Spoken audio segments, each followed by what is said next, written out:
Ég býð ykkur velkomin til 684. fundar bæjarstjórnar og segi fund settan.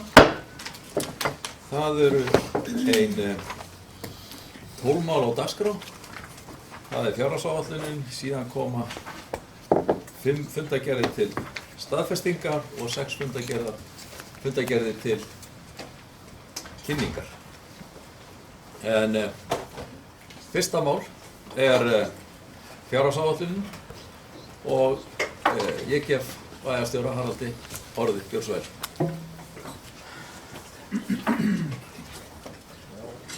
Það eru nokkrar glærur sem ég hafði hug á því að fara yfir ef ekki verið að ná þeim hérna upp á skjáinn.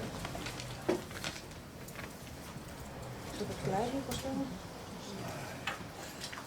Það stóð fundast. Kannski meðan var að græja glærurnar, þá láðist mér að vekja athygli á því að það hefði farist fyrir að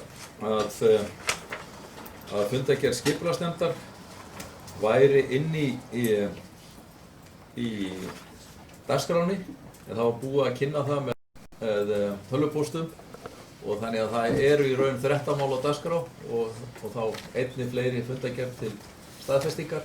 Eru ekki allir sammála því að fundargerð skipulagsnefndar verði á dagskrá. Enginn hreyfir andmælum svo ég líti á að það sé samþykkt. En þá gjör svo vel Haraldur og fyrirgeðu þetta. Meiri sé að sá sem var í pontu segði tandmáli þóttu segir þetta. En við erum hér stödd undir liðnum fjárhagsáætlun 2017-2020, 17 umræða. Ég ætla hérna bara að fara í örstuttu máli yfir svona fyrirlínu í þessu tiltekna verkefni og svona hverjar eru helstu áherslur og hvaða breytingar hafa átt sér stað á áætlunni milli umræðina. Ekki að fara yfir áætlunni í heild sinni, það var gert til ágætlega við fyrri umræðum, ég ekki ástæða til að gera það aftur. Þær upplýsingar eru allar aðgengilegar, bæði bæjarfulltrúum sem á þeim íbúum sem að fylgjast með þessum fundi og eru sjálfsögðu aðgengilegar eftir fundin þar að sé fjárhagsáætlunin sjálf. Og svo þannig að efni í kringum það. En bara hérna til glöggvunar, þetta er ferill þessa tiltekna verkefnis. Það var sett á stað eins og ég hef komið hér að áður, þann 23. júní, þegar bæjarráð ákvað vinnulag við gerð fjárhagsáætlunar. Bæjarráð hefur síðan tekið málið fyrir einum 7-8 sinnum, þar að segja síðan þá. Það hafa líka verið farið í heimsóknir í stofnanir, það hefur haldið vinnufundur með framkvæmdastjórum til þess að fara yfir fjárhagsáætlunina. Nefndirnar hafa fjallað hana núna í þennan mánuð sem hefur liðið síðan hún var tekin til fyrri umræðu og síðan núna síðasta bæjarráðsfundi var farið svona yfir stöðuna við fjárhagsáætlunina og það breytingar sem lagt til að á henni verða frá fyrri umræðu og við erum síðan stödd hérna á síðasta þrepi þessa verkefnis, þar að segja í dag er 7. desember og bæjarstjórnarfundur og þá fer fram seinni umræðu fjárhagsáætlun og þá er það meiningin að afgreiða hana hér á eftir, enda skal vera búið að afgreiða fjárhagsáætlun sveitarfélaga fyrir 15. desember ár hvert samkvæmt sveitarstjórnarlögum. Þetta á vestu glæri á. Bara rétt að fara hér yfir hérna svona helstu áherslurnar í fjárhagsáætluninni. Ég vil þó segja það og það finnst mér ánægjulegt að þessi fjárhagsáætlun er gerð og þessi vinna við þessa fjárhagsáætlun hefur á margan hátt verið öðruvísi heldur en svona fjárhagsáætlun að vinna undanfarinna ára og ég vil bara segja það fyrir mitt leyti töluvert skemmtilegri og það er kannski vegna þess að umhverfið er með þeim hætti að núna er í fyrsta skipti í langan tíma hægt að lækka álögur á íbúa og bæta þjónustu við íbúa eins og þessi fjárhagsáætlun ber með sér. Það hefur verið erfitt hér á síðustu árum að gera það er að segja að gera þetta hvorutveggja. Það er svo verið ótrúlega hvað hefur verið hægt að gera við þá fjármuni sem að hafa verið til ráðstöfunar hvert skipti, hvert ár og að halda í horfinu að jafnvel bæta við þjónustustig hér í Mosfellsbæ og það er nú fyrst og fremst að þakka okkar góða starfsfólki sem að stendur sig vel við að reka hér okkar starfsemi, okkar stofnanir og hefur gert og lært það gegnum tíðin að gera mikið og litlu og sem hefur þá valdið því að við höfum getað bara staðið okkur alveg þokkalega vel en þetta núna er þá vonandi vísir þess að framundan séu bjartar og auðveldari tímar og það er greinilegt að hagur sveitarfélaga almennt er að batna, tekjurnar að aukast og þrátt fyrir það að kostnaðarhækkanir séu töluvert miklar fyrst og fremst í formi hærri launa til starfsmanna sveitarfélaga. En ég er búinn að vera hér bæjarstjóri bráðum í 10. fjárhagsáætlunin sem að ég tek þátt í að stýri gerð á sem bæjarstjóri. Og þetta er í fyrsta skipti sem að hægt hefur verið á þeim tíma að gera þetta, það sé að bæta í þjónustustigið og að auka niðurgreiðslur og að lækka álögur íbúa á þessum tíma. Það var reyndar þannig að fyrst á fjárhagsáætlunum sem að ég kom að svona með þessum hætti, það var fjárhagsáætlun höstið 2008. Hún leit ágætlega út í byrjun, en það var ekki nema í hálfan mánuð. Eftir það leit hún mjög illa út, vegna þess að það gerðust þeir hlutir sem við munum eftir samfélaginu þá og þá þurftur raun og veru að taka hana og byrja algjörlega upp á nýtt. Þetta byrjaði ágætlega en svo kom þetta tíðanbyrja. Þannig að mér finnst það ánægjuefni að það séu þessi tímar og það sé hægt að gera þetta með þessum hætti svo reynda vitni núna. Og þessar áherslur, það er kannski bera þess merki, ég renni kannski aðeins stuttlega yfir það helstu áherslurnar og þetta er ekki full upptalning á því sem áætlunin er að sjálfsögðu. En fyrst ber að nefna að áætlunin gerir ráð fyrir því að álagningarhlutfall fasteignagjalda sem og útsvars verði lækkuð. Þetta er almenn skattalækkun sem kemur þá til góða fyrir alla íbúa bæjarins með einum öðrum hætti. Það er líka verið að gera ráð fyrir því að aukin verði afslátt af fasteignagjöldum til tekjulágra eldri borgara. Þetta er tæplega 10% hækkun. Gjaldskrárnar okkar, það lækka að raungildi, það hækka ekki og það er einhver verðbólga þó lítil sé.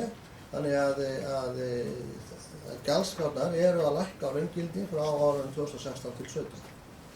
Við erum að hækka frístundaávísin úr 27.500 krónum í 32.500 krónum sem er 18% hækkun. Það verður að gera raun og veru byltingarkennda breytingar við þjónustu við yngstu börnin, innstu 2 ára börnin, að bjóða upp á ungbarnadeildir við leikskólann okkar 2, að fjölga plássum fyrir þennan aldurshóp á einkareknum ungbarnaskólum hér í nágrenninu sem og að styðja við dagforeldraþjónustuna og svo það að gjaldskrán er breytt með þeim hætti að nú greiða öll börn samanhvort í leikskóla hjá dagforeldri eða leikskóla í öðru bæjarfélagi leikskólagjaldið, sama gjald og verður leikskóla frá 18 og annað aldri. Það er mikil bót fyrir þennan hóp sem var þá 24 mánuðir áður. Við vorum að taka hér fyrstu skóflustungu á Helgafellsskóla hér í dag og við gerum ráð fyrir því að fyrsti áfangi hans verið tekinn í notkun 2018 og þannig að það er langstærsta einstaka framkvæmdin sem verður á vegum sveitarfélagsins á næstu árum. Það er veitt fé í svona átak í endurbótum og viðhald á fasteignum bæjarins og sérstaklega er þá lögð áhersla á það sé hægt að gera varmárskóla til góða og það hefur verið kallað eftir því og alveg með réttu að leggja meiri áherslu á þennan þátt en það er oft þannig þegar aðkreppir og þá er það viðhaldið sem kannski fyrst koma augu á eða svona horfa til þegar það er svona að spara. Það hér verið að setja stofn í samvinnu við FMOS, eða Framhaldsskóli í Mosfellsbæ, þjónustu við ungmenni eða ungmennahús sem nýjung og verður þá rekið eða með aðstoð starfsmanna bólsins. Það verið að efla listaskólan með því að bæta þar við stöðugildi sem verður sérstaklega nýtt út í grunnskólanum til þess að geta tekið á móti fleiri nemendum í skólanum og aukið þjónustuna á staðnum þar sem börnin eru. Það er verið að leggja meiri fjármuni í þróun og rafrænni þjónustu svona almennt og það er bara hluti af því samfélagi sem við erum svona og er kallað eftir, þannig að þjónustan við íbúana fari fram meira í gegnum svona rafræna hluti heldur en gömlu kanalana koma á bæjarskrifstofurnar eða hringja. Það er verið að leggja fé í innleiðingu á lýðræðisstefnu, þar að segja þeirri stefnu sem var fyrst sett á í upphafi síðasta kjörtímabils og var endurskoðuð í upphafi þessa og gerði líka aðgerðaráætlun í kringum og nú á að koma af stað verkefni þar að íbúar geti forgangsraðað verkefnum í sínum hverfum. Minni Mosfellsbær, það er svo mikið fengið formlegt nafn með það er eitt af því sem bæjarráð sem utanumhaldari lýðræðisstefnu ákveða hvaða verkefnið að heita, kannski á það að heita það og það er verulegum fjármunum veitt í það. Það er aukið framlag í list- og menningarsjóð til þess að geta veitt þá meiri stuðning til list- og menningarstarfsemi og síðan á bæjarinn afmæli á næsta ári, verður 30 ára, það 9. ágúst næstkomandi. Það þarf að segja að það voru 30 ár liðin frá því að Mosfellssveit var Mosfellsbær.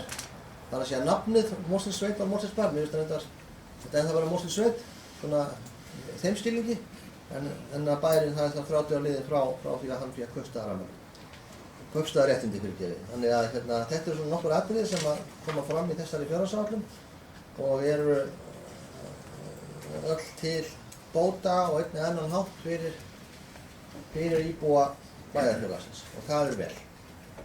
Það hér síðan kannski að fara aðeins yfir breytingarnar sem hafa átt sér stað milli umræðna og farið yfir þetta í bæjarráði á síðastliðinn fimmtudag.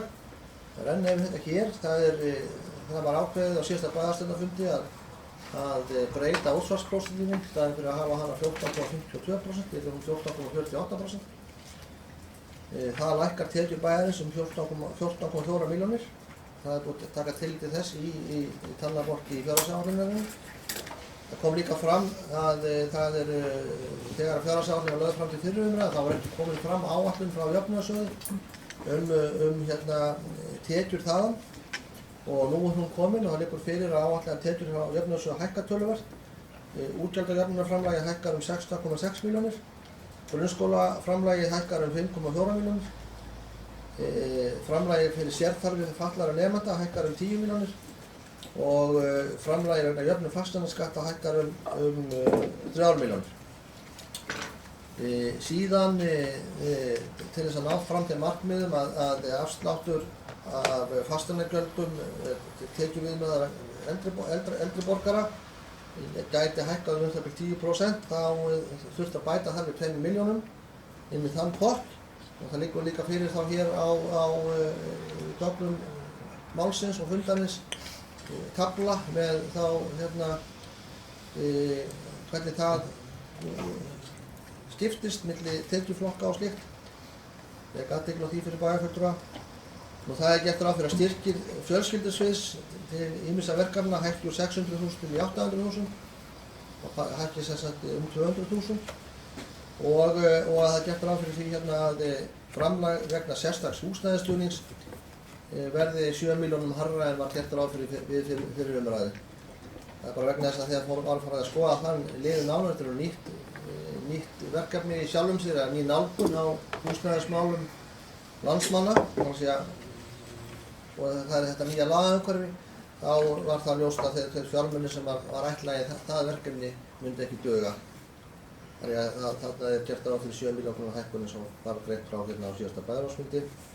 Nú það líka verið að gera ráð fyrir því að niðurgreiðsla dagvistunargjalda til leikskólabarna, þar að segja þeirra foreldra sem eru með lægri tekjur hækki 7,2 milljónir, þar að segja framlagi til þess og að viðmiðin þar alveg breytist þannig að í stað þess að miðað verði við hækkun neysluvísitölu verði miðað við hækkun launavísitölu og sú breyting taki í raun og veru gildi frá og með þeim tíma sem þetta fyrirkomulag var tekið í notkun að sett á 2011 og þannig að þetta verður uppreiknað samkvæmt launavísitölu frá og með þeim tíma. Það nánast tvöfaldar þörf á framlagi til þessa tiltekna málaflokks. Og mat okkar að þetta sé sanngjarnari leið heldur en að þessi tekjuviðmið miðist við breytingar á launavísitölu en ekki neysluvísitölu. Það líka komið ljós milli umræðna að hefði svo sem verið hægt að vera búið að koma auga á þegar að fjárhagsáætlun var lögð þetta fram til fyrri umræðu, þar að segja breyting að hækkun á greiðslum til dagforeldra. Það samningur, bærinn hefur gert samning við samtök dagforeldra hér í bæ heildargreiðslur foreldra til þeirra og það raun og veru launin þeirra og þannig að það hafa verið að eiga sér stað töluverðar launahækkanir í þjóðfélaginu á síðasta ári og allsendis óeðlilegt að dagforeldrar njóti þess ekki líka. Þannig það hefur verið að gera ráð fyrir því að heildargreiðslur dagforeldra hækki úr 103.000 í 108.000 og að þáttaka bæjarins í því verði þá eitthvað umlega 3.000. Þannig að niðurgreiðslan til þeirra sem börn hjá dagforeldrum yngri en 18 mánaða verði þá 55.500 krónur. Síðan eru hérna verið að gera ráð fyrir ákveðnum kerfisbreytingum á gjaldskrá í Sund. Það mátti segja að fyrst að það gert ráð fyrir að strakt sundgjald hækki úr 650 krónum í 750. Það gefur auknar tekjur um 4 milljónir og það síðan gert ráð fyrir því fjárhagsáætlunin gerir ráð fyrir því að það verði síðan frítt fyrir börn í Sund fyrir öll börn á grunnskólaaldri. Það var upp að 10 ára aldri, núna það í ár, en það verður að gera ráð fyrir því að börn á aldrinum 11 til 15 ára fái þá líka frítt við Sund og það sami kostnaðurinn og það að hækka einstaka sundgjaldið, þannig það stendur á endum. Og síðan mun þessi breyting, þar að segja að hækka einstaka sundgjaldi úr 650 í 750, hafa áhrif á aðrar tekjur íþróttamiðstöðvar vegna leigu á húsnæði þar til líkamsræktarstarfsemi, hækka tekjur miðstöðvarinnar 2 milljónir. Síðan gert ráð fyrir því að það verði eyrnamerkt sérstaklega 1,5 milljón í friðuð svæði í Mosfellsbæ. Sá liður hefur verið undir í liðnum opin svæði og það sjálfsögur ennþá. En það verið að koma þannig til móts við óskir umhverfisnefndar að verið teknir og eyrnamerkir sérstaklega fjármunir í þetta verkefni. Þó að það megi líka segja að það verði líka eitthvað af þeim almenna fé sem undir liðnum opin svæði örugglega nýtt í þágu þessa friðuðu svæði og náttúruverndarsvæði almennt í Mosfellsbæ. Síðan að lokum hérna gert ráð fyrir því að það verið teknir frá 2,7 milljónir sem hafa verið nýttar til þess að kaupa sérfræðiþjónustu varðandi innkaupamál og lýðræðismál, sérstaklega líka þá var að tala kannski varðandi lýðræðismál en kynningarmál lútandi að fara í ákveðið átak í lýðræðismálum eins og ég nefndi hérna áðan minn Mosfellsbær eða slíkt og fleira og að það mikilvægt að þetta er svo kynnt vel fyrir íbúum þannig að þeir séu upplýstir það og geti þar að tekið þá. Þessar breytingar allar saman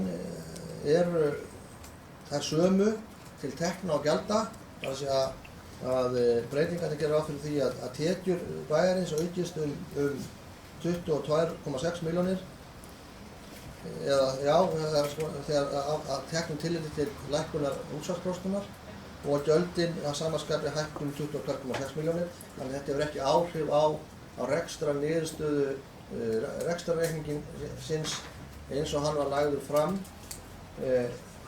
í fyrri umræðinu. Og komum við kannski aðeins á honum. Við skiptum glæru að þá er gert ráð fyrir því samkvæmt þessari fjárhagsáætlun eins og hún liggur hér fyrir í seinni umræðu að tekjurnar samkvæmt áætluninni verði á árinu 2017 9.564 milljónir og í loka áætlunartímabilsins, þannig að árið 2020 verður tekjurnar komnar í 10.682 milljónir. Gjöldin eru áætluð á árinu 2017, þannig að breytileg gjöld, launatengd gjöld, hækkun lífeyrisskuldbindinga og annar rekstrarkostnaður. Þetta verði samtals á árinu 2017 8.353 milljónir og verði komið upp í 9.180 milljónir samkvæmt áætluninni fyrir árið 2020. Og framlegðin þá verði árið 2017 1.211 milljónir.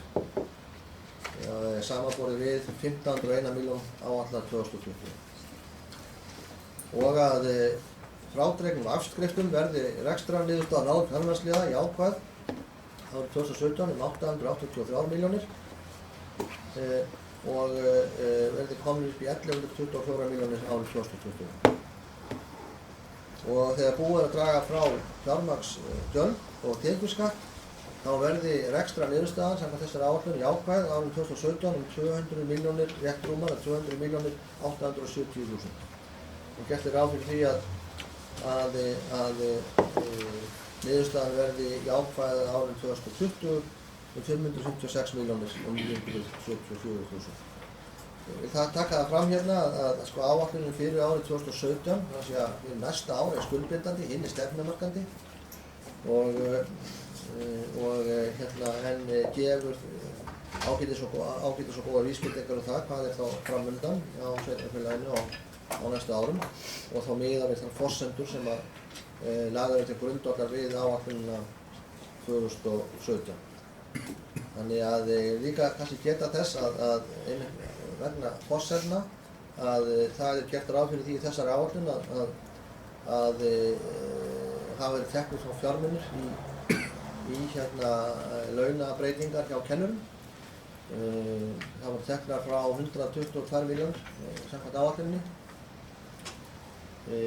Launahækkunin á árinu 2017, þessi beina launahækkun, hún mun kosta, það búið að reikna út af launadeildinni, hún kostar 121,7. Það munur hérna 300.000.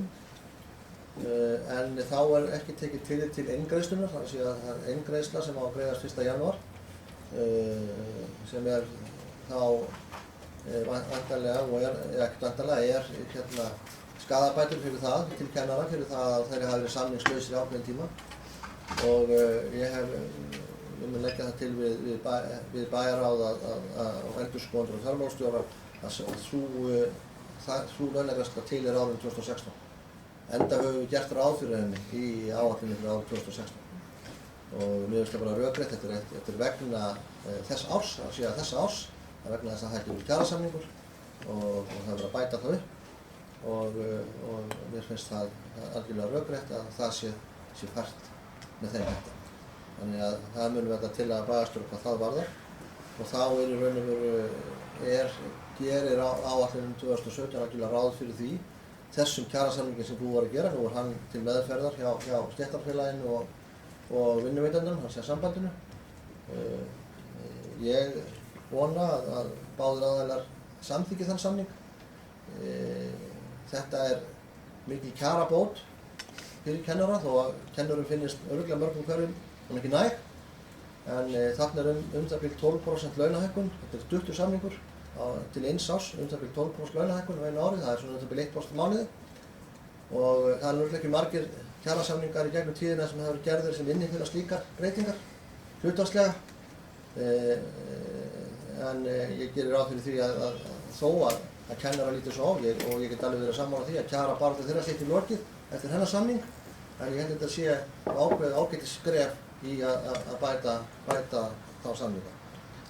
Þannig að en allavega það er gert ráð fyrir því í þessari fjárhagsáætlun miðað við þennan tiltekna samning sem er búið að gera núna og eftir lagaðarlausn og til meðferðar að það þarf ekki að breyta fjárhagsáætlun vegna hans miðað við þessar forsendur eins og við leggja það fyrir. Síðan er líka teknir frá fjármunir til þess að eiga fyrir væntum hækkunum á mótframlagi launagreiðenda til lífeyrissjóða starfsmanna ríkisins og lífeyrissjóða starfsmanna Brúar. Lífeyrissjóðsins Brúar sem eru sameinaður lífeyrissjóð starfsmanna sveitarfélaga og lífeyrissjóð hjúkrunarfræðinga. Og það er vegna þess að ekki náðust að ljúka samkomulagi og lagasetningu því tengdu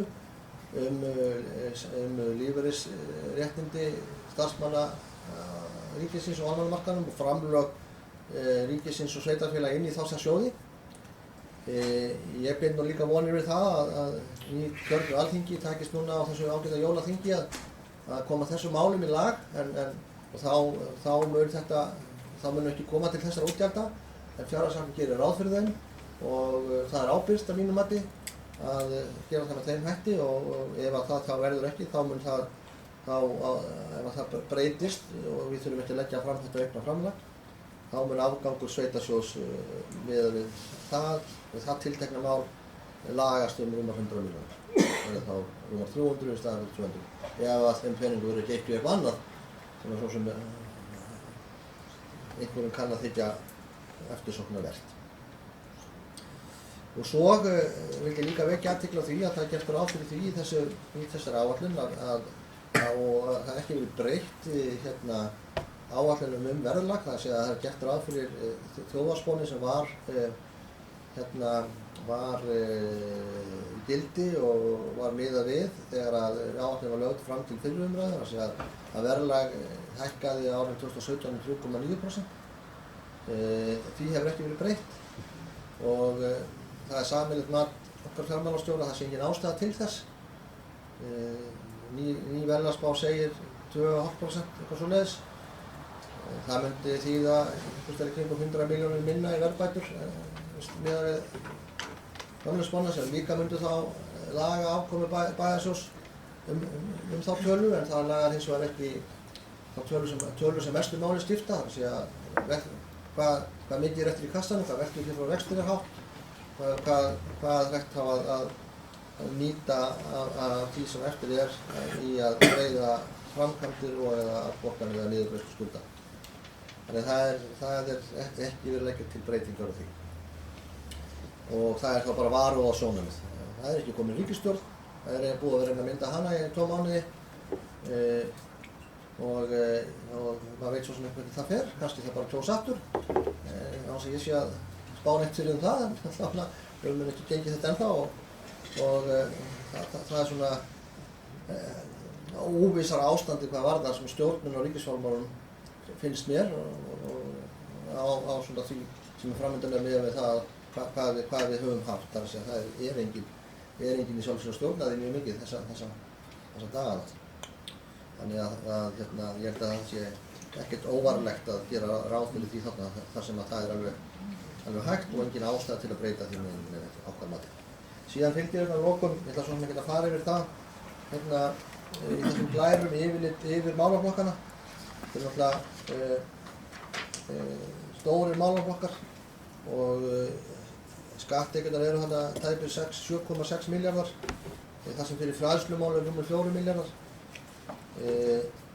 Þannig þetta eru og í æskulaus og íþróttamál 856 milljónir og í félagsþjónustunum 1401 milljón. Þetta eru stærstu málaflokkarnir. Það geta að fara yfir þetta í smáatriðum, þetta geta allir séð og skoðað og bæjarfulltrúar þekkja. Og svo er hér sjóstreymisyfirlit. Það kemur fram að sem er kannski mikilvægara, sem ég var að nefna hér áðan, að það er gert ráð fyrir því samkvæmt þessari áætlun að veltufé frá rekstri verði 952 milljónir árið 2017, verði komið upp í 1257 milljónir árinu 2020 Þetta eru þeir fjármunir sem eftir eru á bankareikningum til þess að þegar búið að reka þjónustuna og greiða allan kostnað, þar að segja þann sem borgaður út úr heftinu. Þetta þá þeir fjármunir sem eru til ráðstöfunar til þess að fjárfesta fyrir og að greiða afborgun eða skuldum eða eftir að lækka skuldum. Þannig að þetta náttúrulega mjög mikilvæg tala sem að skiptir verulegu máli, öllu máli í rekstri sveitarfélaga sé viðunandi og miðað við þetta það svo hjá Mosfellsbæ. Og meira sé að fyrst til mörg ár sem að það hefur verið að gera ráð fyrir því að taka lægri lán heldur en beinlínis bara heyrir til beinlínis þeirra niðurgreiðslu skulda sem á næsta ári og munar það eitthvað rúmum 100 milljónir. Síðan þetta lykiltölur, það nefna hér bara að veltuféð þarna í kringum 10% í áætlun 2017. Framleiða hlutfallið tæplega 13%. Þannig að þetta allt saman góð hlutfall, góðar kennitölur og sem endurspeglast vel saman við það hvernig fjárhagsleg staða sveitarfélagsins Við skuldum þó nokkuð mikla peninga í krónutalið. Í hlutfalli eða mælikvarða sveitarstjórnarlaganna erum við þó ágætlega á vegi stödd. Skuldahlutfallið eða skuldaviðmiðið sem hlutfall af tekjum verður komið niður undir 100% í lok ársins 2017 og sem samkvæmt sveitarstjórnarlögum vera 150%. Það breytir samt ekki því að sveitarfélag skulda töluverða fjármuni og þess vegna þarf töluverða framlegð og heilmikið veltu og rekstri til að standa undir þeim skuldum og geta staðið undir áborgunum og þessar kennitölur sýna okkur að það er að gerast með ágætum. Og svo er gert ráð fyrir því að árinu 2017 verði til 10.000 í Mosfellingurinn. Því að hér er verið áætlað í árslok 2017 verði íbúafjöldi orðinn 10.019 samkvæmt þessu. En ég gæti nú trúa því að það gerðist aðeins fyrr. En það er svona miðað við svona uppbygginguna sem maður sér hérna þessa dagana, til dæmis upp í Helgaskari. Og þið sáu í dag sem voruð að taka þátt í að byrja að moka fyrir nýjum skóla. Að svo mæltu þá ætla ég að leggja þessa þá áætlun fram til seinni umræðu, eins og hún er henni hér lýst. Og endingu aftur að þakka öllum þeim fjölmörgu starfsmönnum bæjarins sem að komið hafa gerð þessa áætlunar og sjáum að reka bæinn okkar eins vel og raun ber vitni. Ykkur bæjarfulltrúum fyrir málefnalega góða vinnu í kringum þessa áætlunargerð og svo öllum því nefndafólki sem hefur fjallað áætlunina og öllum öðrum sem að því hafa komið bara gegnum tíðina. Þannig að svo mörg voruð orð, forseti. Takk fyrir.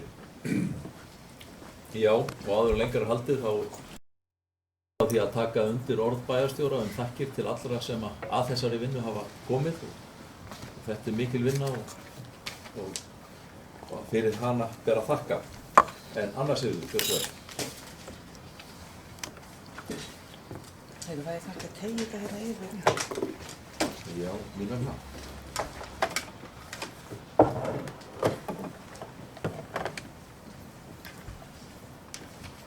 Sittu bara. Takk. Já, ég ætla að byrja að taka undir þessar þakkir sem voru fluttar hér bæði af munni bæjarstjóra og forseta bæjarstjórnar. En við tökum hér til síðari umræðu fjárhagsáætlun Mosfellsbæjar 2017 ásamt 3 ára áætlun til 2020. Margt gott er að finna í áætluninni sem fellur vel á áherslum Samfylkingarinnar og samhljómur hefur verið í undirbúningi áætlunarinnar. Má það nefna sem dæmi aukna þjónustu við fjölskyldur ungbarna með áformum ungbarnadeildir á 2 leikskólum og samningu við ungbarnaleikskóla fleiri pláss. Þá er starfsemi ungmennahúsnæðisins komin á áætlun sem og hækkun frístundaávísunar sem reynst hefur vel við að efla þátttöku barna og ungmenna í uppbyggilegu félags- og tómstundastarfi. Hvoru tveggja fögnum við bæjarfulltrúar Samfylkingar enda málin upphaflega komin á dagskrá þessu kjörtímabili vegna tillöguflutnings okkar.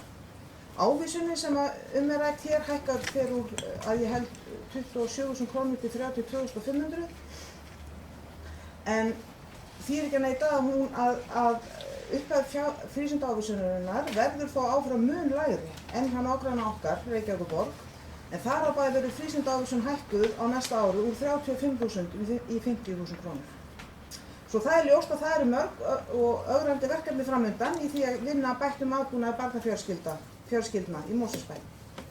Fleiri jákvæð atriði má telja til, þar á meðal að álagningarhlutfall vegna fasteignagjalda lækkað til að koma í veg fyrir að hækka fasteignamat leiði til hækkunar á fasteignagjöldum. Þetta ekki fyrsta sinn sem slíkt gert og Mosfellsbær ekkert fyrst eina sveitarfélag sem bregst þannig við hækkuðu fasteignamati. En það mjög mikilvægt að orða slíka hluti á mjög skýran hátt hvað þetta felur í sig.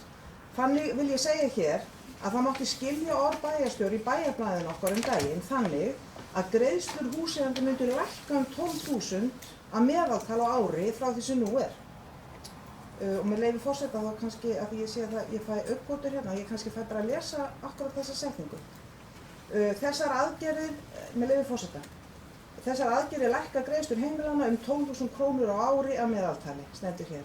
Ég er alls ekki bara svo því sem þetta hafi haldið að væna bæjarstjórum hafa verið vísvitandi að vera að villa fyrir fólki, en það er bara mikilvægt að lýsa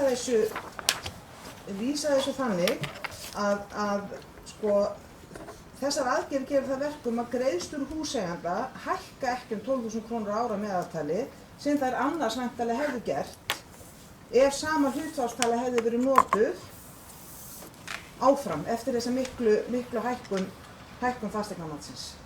Þannig að það er enginn að fá auka 12.000 kall held ég svona í vasann. Þá ber að fagna því að tekjuviðmið vegna afsláttar af fasteignagjöldum til eldri borgara er hækkað til meira samræmis við meðal annars launaþróun í landinu. Tekjuviðmiðin hækka 9,2% sem er reyndar umfram launaþróun á þeim árum sem miðað er við 2014-15 og þannig hækka tekjuviðmið fyrir 100% afslátt úr 2,9 milljónum í 3,2 og það er gert ráð fyrir að heildarkostnaður bæjarfélagsins af þessari breytingu nemi einungis 4,7 milljónum á ári, þannig að það er ekki stórar upphæðir að hverfa út úr sveitarsjóði með þessu sem er ágætt líka. Fleiri atriði mætti tína til en ég læt hér staðan við, það er ýmislegt mjög gott á ferðinni þarna. Við bæjarfulltrúar Samfylkingarinnar lögðum fram nokkrar tillögur við fyrri umræðu um fjárhagsáætlun sem vísað var til síðari umræðu sem og umsagnar embættismanna. Umsagnir embættismanna voru síðan lagðar fram á síðasta bæjarráðsfundi. Fyrsta tillagan okkar fjallaði um að gera félagslega heimaþjónustu gjaldfrjálsa fyrir þá íbúa sem hennar njóta og eiga rétt á samkvæmt skýrum reglum sem þar gilda.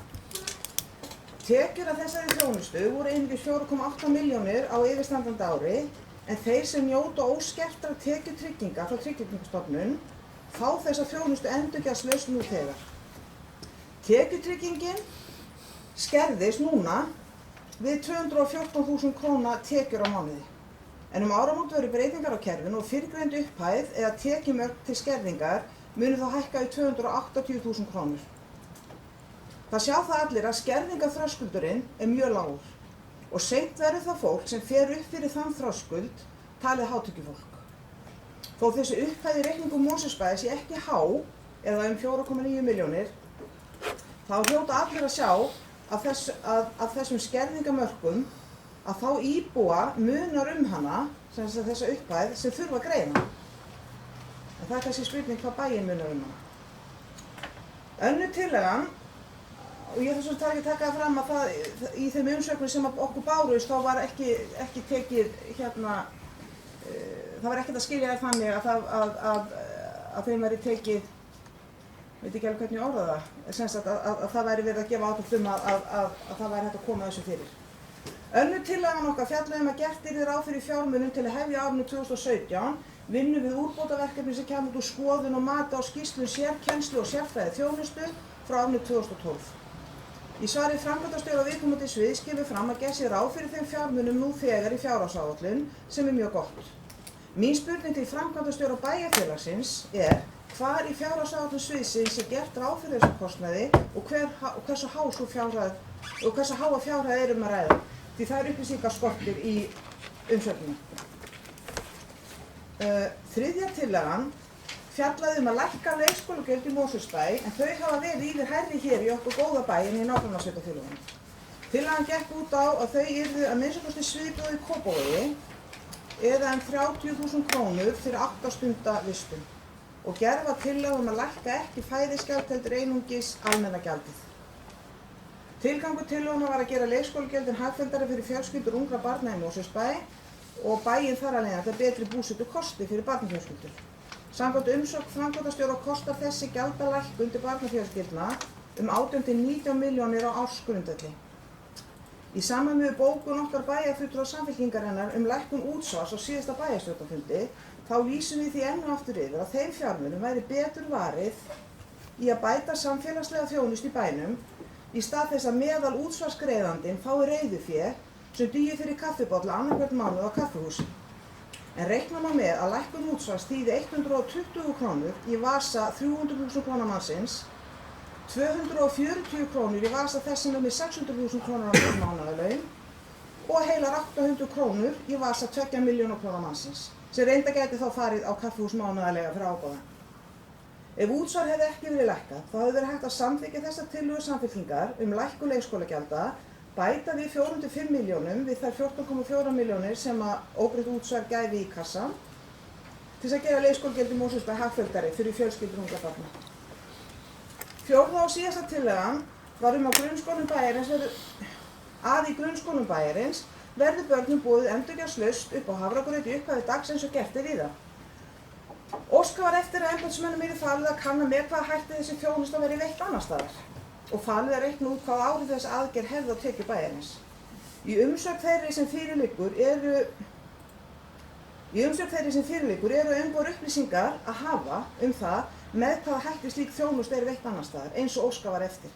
En vitað að hafragrautur í boði víða í grunnskólum og framhaldsskólum landsins. Einnig vitað, og það geta allir kennarar sem að mál mitt hlýða staðfest, að það mikill munur á líðan nemenda og úthaldi til náms ef þeir eru mettir. Ég ekki að sjá að könnun á því hvernig hafragrautsverkefnum staðið hafi farið fram og verði að lýsa undrun minni á því. Í svarinu meðal annars rætt akstur, búnaðarkaup og aukið starfsmannahald, en engin haldbar rök eða samanburður við skóla þess að slík þjónusta veitt fylgir með niðurstöðutölunni sem varpaði fram, en hún 31,5 milljón. Ég hef reyndar upplýsingur það að í einu framhaldsskóla sé kostnaður 1 milljón á ársgrundvelli, en þar nýta 150 til 200 manns í tilboðið, en reyndar sjá stjórnendur í þeim skóla að skenkja grautinn á morgnana.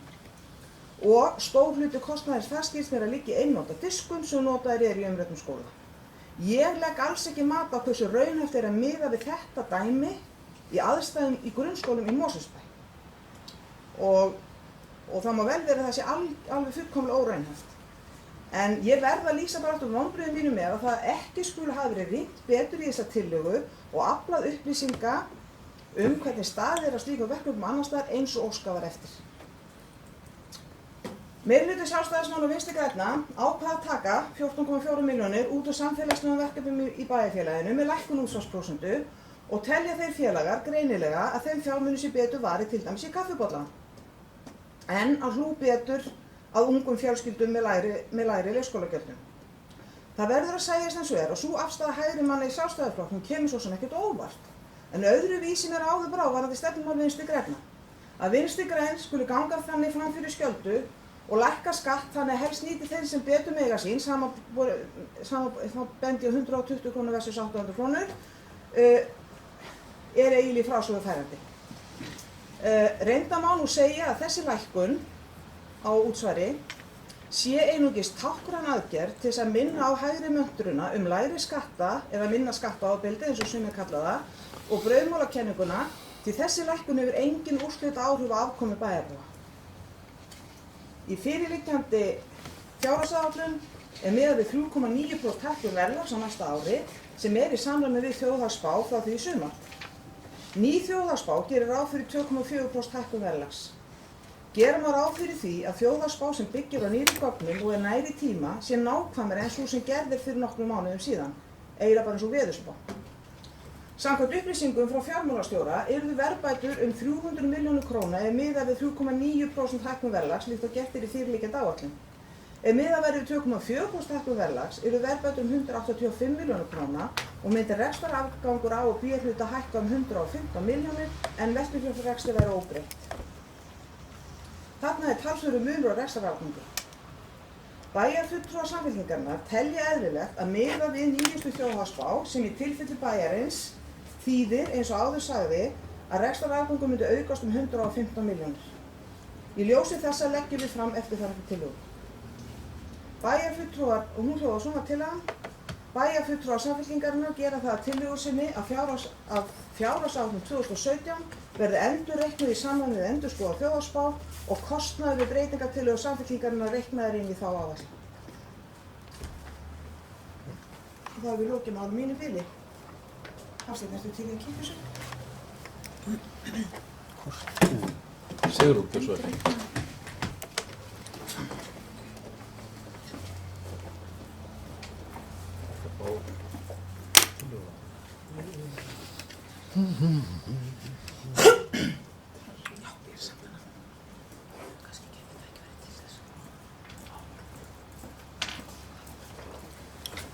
Kaffi, Þorsteinn.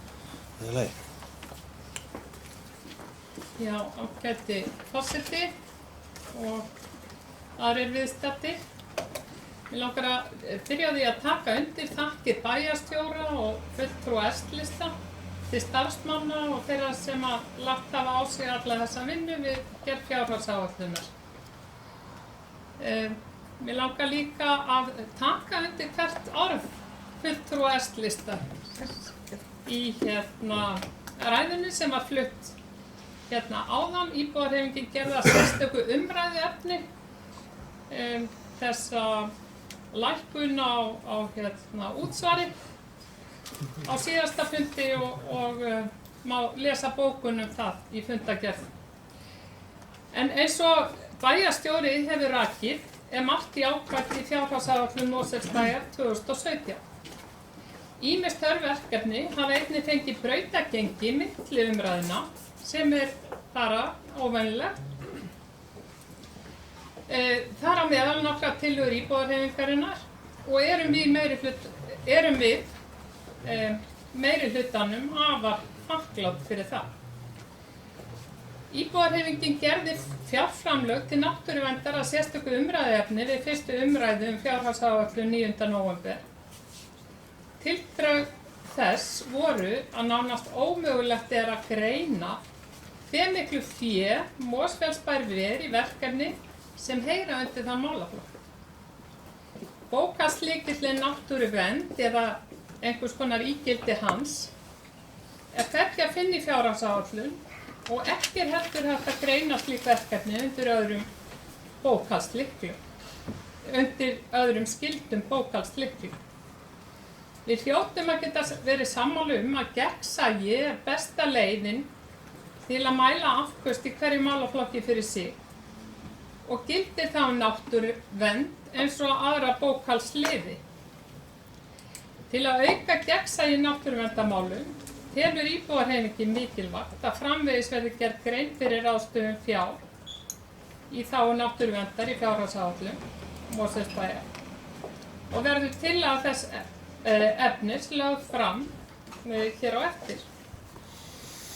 Nefndum sveitarfélagsins ætlað að vinna umsagnir fjárhagsáætlun.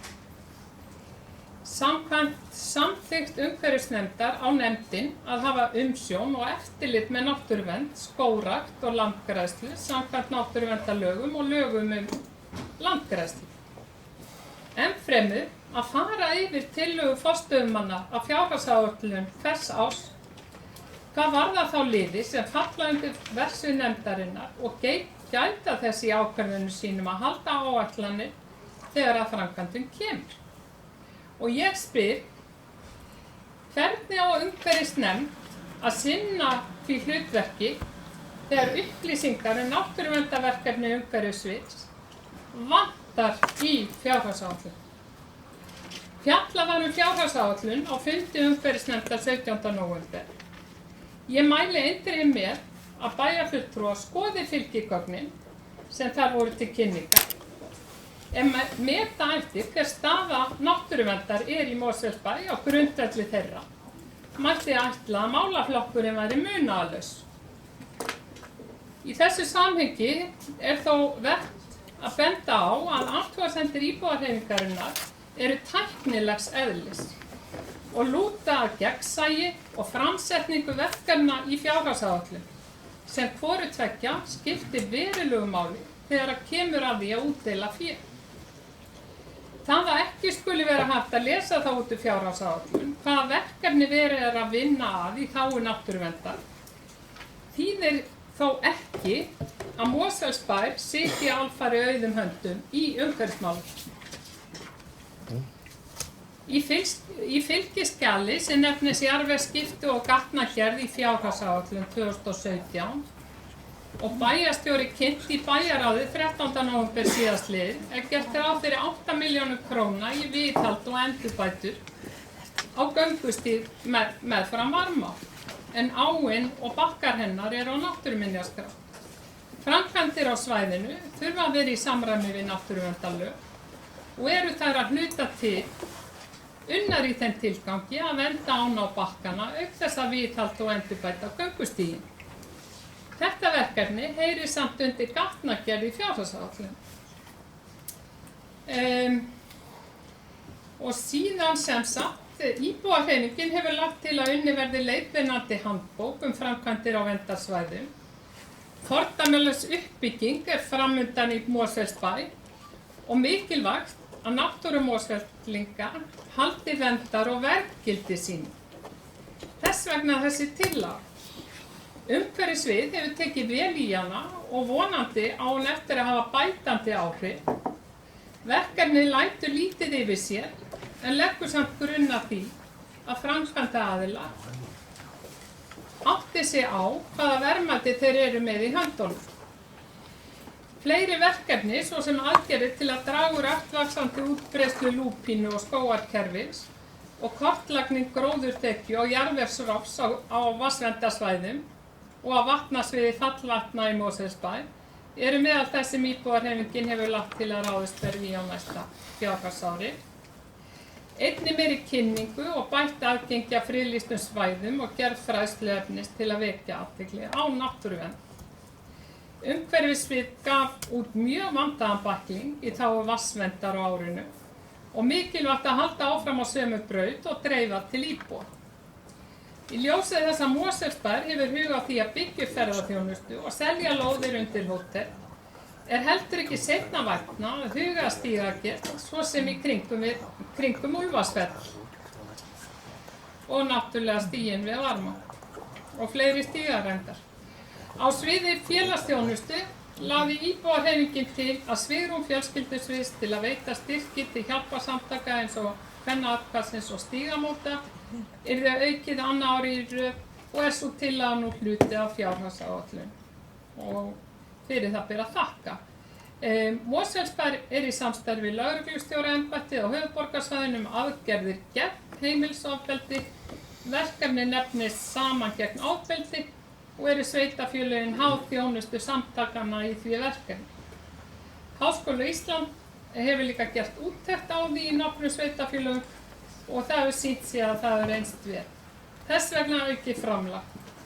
Íbúahreyfingin óskaði líka eftir að breyting á reglum fjárhagsaðstoð yrði gerð afturkræf en hún fól í sér að fjárhagsaðstoð til einstaklinga sem búa með öðrum en foreldrum var lækkuð úr 75% í 50% af heildarupphæð. Mótrök fjölskyldusviðs eru að tilgangurinn með lækkuninni sé að gera öllum jafn hátt undir höfði. Það eru góð og gild rök þegar til þess litið að fjárhagsaðstofan langt undir neysluviðmiði velferðarráðuneytisins. Finnst íbúahreyfingunni ekki réttmætt að lækka framlagið til þessa hóps, enda hann mjög lítill líka. Betur færi á því að hækka fjárhagsaðstoð til jafns við Reykjavíkurborg, það að 100% aðstoð í Mosfellsbæ fari úr 162.000 á mánuði í 181.000 krónur. En það mál mun bíða umræðu næsta fjárhagsárs væntanlega. Á sviði fræðslumála lagði íbúðarhreyfingin til að tekjuviðmið niðurgreiðslu á leikskólagjöldum yrði hækkað. Fræðslusvið lagði síðan til mjög góða útfærslu á þeirri tillögu sem leiðir til umtalsverðrar lækkunar á leikskólagjöldum fyrir tekjuminni foreldra og íbúðarhreyfingin mjög sátt við það. Tillaga fræðslusviðs gerir ráð fyrir að leikskólagjöld lækki að meðaltali 15,5%. Lækkun ætti því að skipta máli fyrir tekjuminni greiðendur og hún nú orðin hluti af fjárhagsáætlun. En að lokum þetta, það eru bjartir tíma framundan í Mosfellsbæ og mikil uppbygging í kortunum. Sjaldan hefur samt verið jafn rík þörf á því að við séum meðvituð hvert stefnir og að við sjáum til þess að mál þróist á þann veg sem Mosfellingar vilja. Bæjarbúar þurfa að vera með í ráðum og bæjarstjórn sömuleiðis að gæta hagsmuna þeirra í nútíð og framtíð. Íbúðarhreyfingin gerði náttúruverndar sérstöku umræðuefni í umræðum fjárhagsáætlun þessa árs. Og það á einmitt sínar ástæður í þessari uppbyggingu. Við þurfum einfaldlega að gera allt sem í okkar valdi stendur til að vernda náttúru sveitarfélagsins fyrir ágangi á tímum uppbyggingar. Mér langar síðan að lokum að lesa upp tillögu íbúðarhreyfingarinnar varðandi breytt verklag varðandi náttúruverndarmál í fjárhagsáætlun og hún hljóðar svo. Bæjarfulltrúi íbúðarhreyfingarinnar gera tillögu sinni að fjármálastjóra og umhverfissviði verði falið að endurskoða í sameiningu framsetningu á náttúruverndarverkefnum í fjárhagsáætlun Mosfellsbæjar og þá sér í lagi bókhaldslyklana sem notaðir eru til að skilgreina útgjaldaliðina. Tilgangurinn er að gera áætlunina gegnsærri og tryggja að þessi mikilvægu þáttur í starfi umhverfissviðs og umhverfisnefndar týnist ekki. Svo mörg voru þau orð. Sendur ekki í tillögunum? Haraldur Björnsson. Hérna vilja sjá þessi tillögu aðeins að við greipa hann ekki. Heyrðu, ég er svolítið vanda. Gerðu það fundarlega? Við gerum þá bara fundarlega. Við hefjum þá funda 9. Haraldur Björnsson.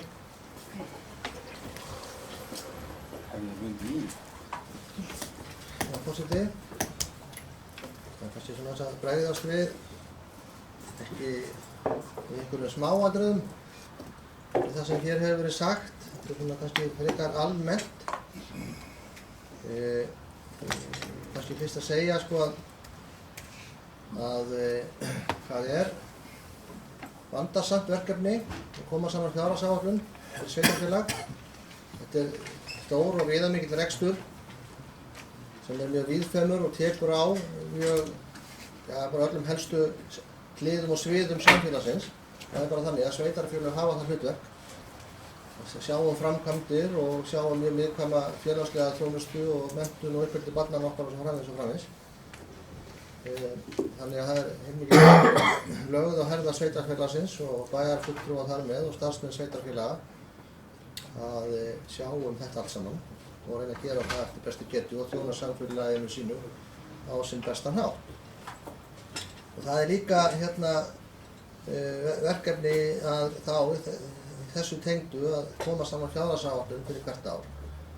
Og þegar ég sagði hér áðan að það hefði mörguleyti verið ánægilegra verkefni heldur en oft áður, þá var það sagt eins og ég sagði í því samhengi að það væri meira fé til skiptara núna heldur en hefur verið mörg undanfarin ár, þar að segja að hagur sveitarfélagsins og tekjur þess í hlutfalli við gjöld eru áætluð að séu það hlutfall sé betra heldur en hefur verið á undanförnum árum. Og þess vegna er verið að leggja til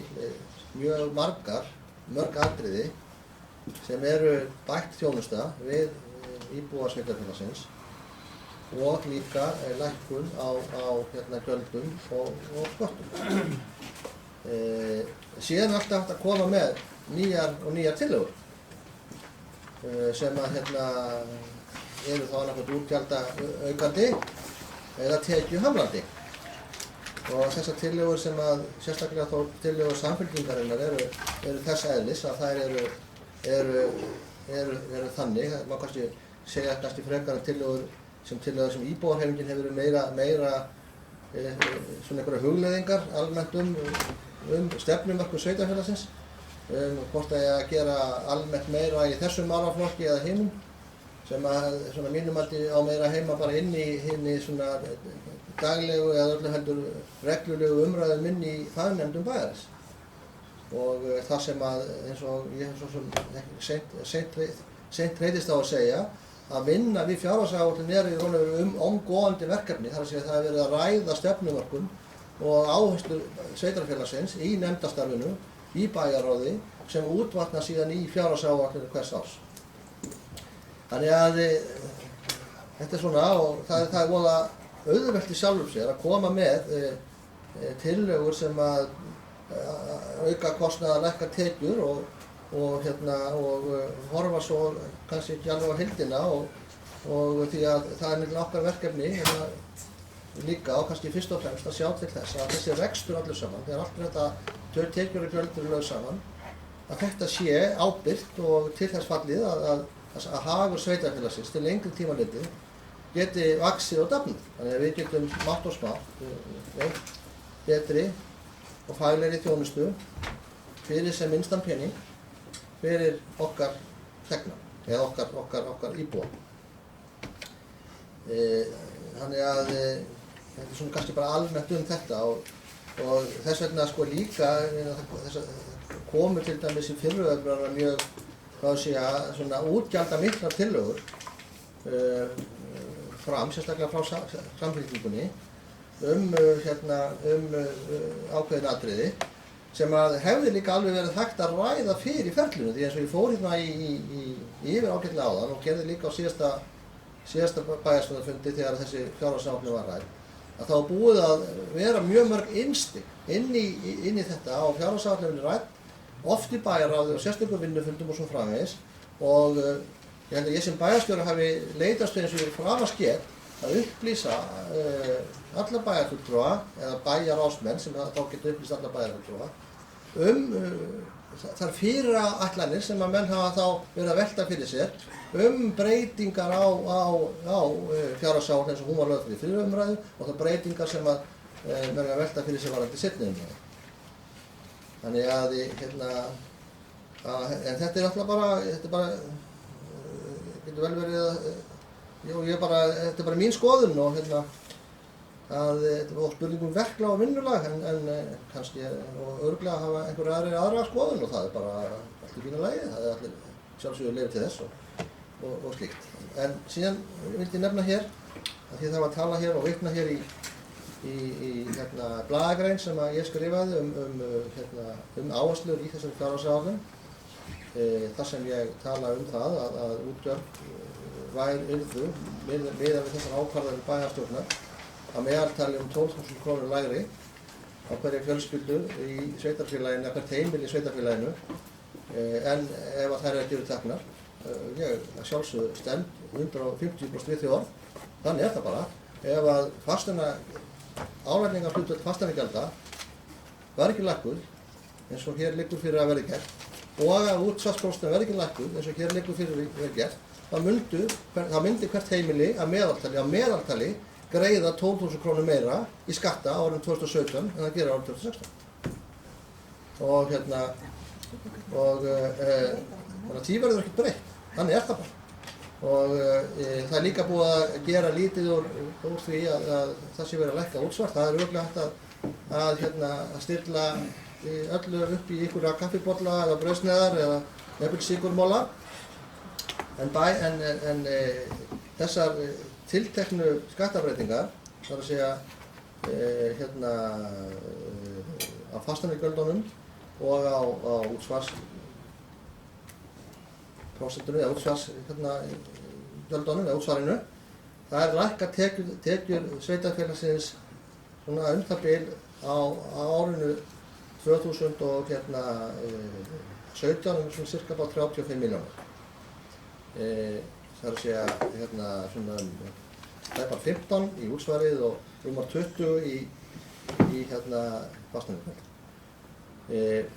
Ástæðan fyrir lækkun fasteignagjalda, álagningarprósenturna þar eins og framkom tilkomin vegna þess að ákvörðun vegna þess að fasteignamatið að hækka og það til þess að fólk sé að greiða í krónutölu ekki hærra heldur en að gera það árið 2016. Það má alveg segja að sama eigi við útsvarið. Tekjur fólks í sveitarfélaginu að hækka, þess vegna eru tekjur sveitarfélagsins að hækka. Það er ástæðan fyrir því að hagur sveitarfélagsins er betri. Það er vegna þess að íbúar sveitarfélagsins sem betur fer eru að bera meir úr bítum vegna aukinna tekna, aukinna kaupmáttar í samfélaginu.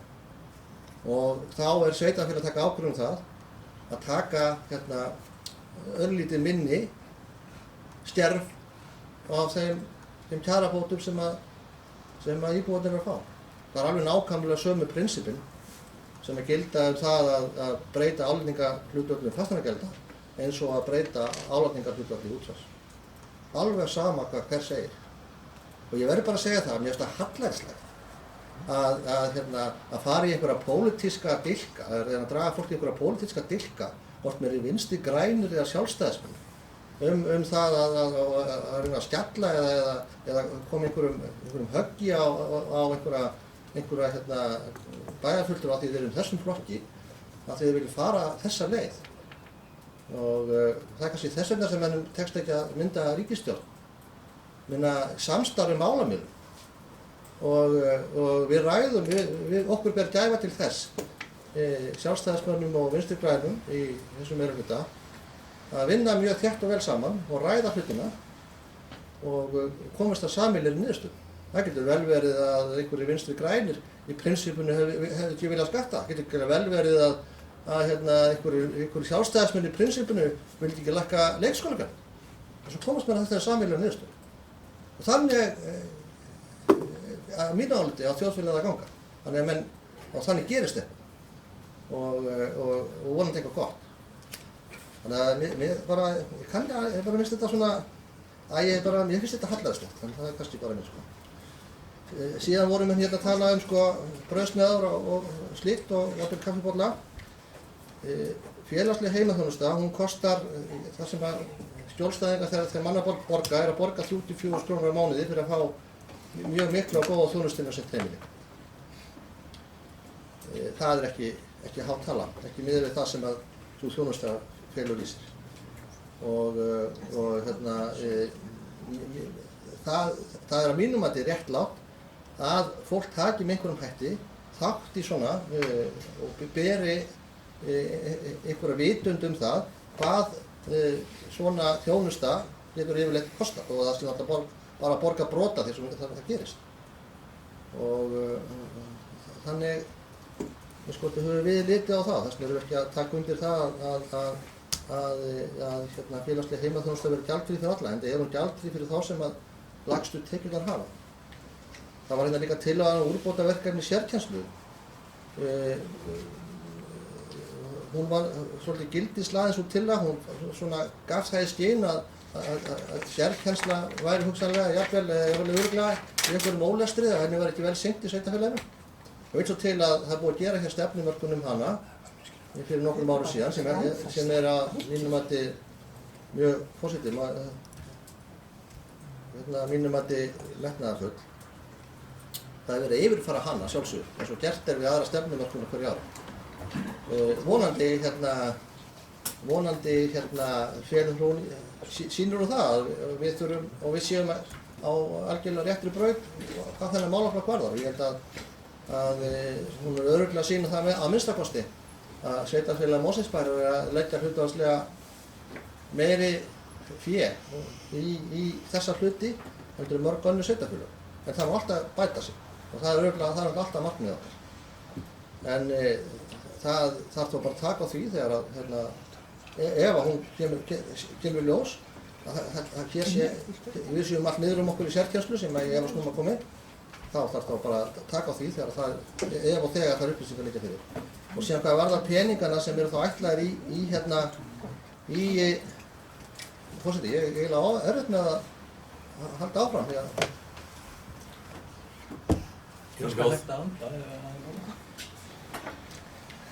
Síðan er það hérna, síðan var spurt sko hvar peningarnir eru, þar að segja fyrir því að fara í þessa úttekt. Það var spurt, bæjarstjórar spurði sérstaklega því, þeir eru inn á fjárhagsáætlun fræðslusviðsins. Það er ekki sú fjárhagsáætlun ekki sundurliðuð hvort þú setur peninga í þessa úttektina eða hina eða þetta, heldur þetta bara sameiginlegur liður, þar sem að stjórnendur sviðsins og stjórnendur sviðsins til þess að hafa fjármuni til þess að klára þetta verkefni. Og þannig er þetta nú yfirleitt unnið. Síðan varðandi tillöguna hafragrautin sem að mér finnst að mörgu leyti og mörgum alveg þess virði að skoða, að þá er hún hins vegar eins og hún er framsett, held ég algjörlega óraunhæf og óaðgengileg. Það eru skiptar skoðanir það meðal bara okkar hversu langt við eigum að ganga í því að ala börnunum sem að búa í bænum ég orða það þannig. Einhverjum kann að finnast, og ég get alveg verið í þeim hópi, að mér finnst það vera mjög rík foreldraskylda að sjá til þess að börnin sem foreldrar bera ábyrgð á borði áður en fer út á morgnana og í skóla. Það er ekki verið hlutverk menntastofnunarinnar að sjá til þess að börn borði.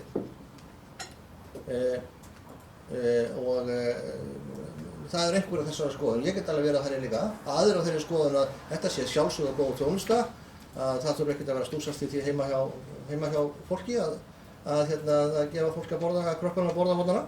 Það er líka alveg sjónarmið. Ég er hins vegar þeirra skoðanir að við eigum að gefa þeim að borða sem ekki hafa efni á því að borða. Og það er gert.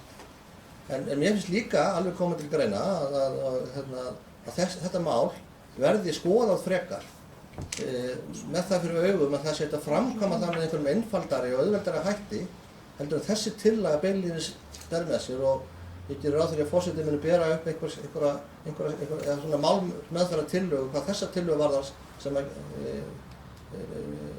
kemur á því að fræðslusviðið fari að skoða þetta til dæmis með þeim hætti að það verði boðið upp á morgunnæringu, til dæmis hafragraut, í til dæmis fyrstu frímínútum skólans, þar sem hægt er því að við að koma fyrir ákveðna hópa, til dæmis unglingadeildina. Það er þeir sem kannski verst er að þó að foreldrinn gjarnan vilji gefa unglingum að borða á morgnana, þá eru kannski unglingarnir oft með móttækilegri fyrir því að borða. Það er svona eðli aldursins. Hins vegar eru yngri börnin held ég mjög móttækileg fyrir því.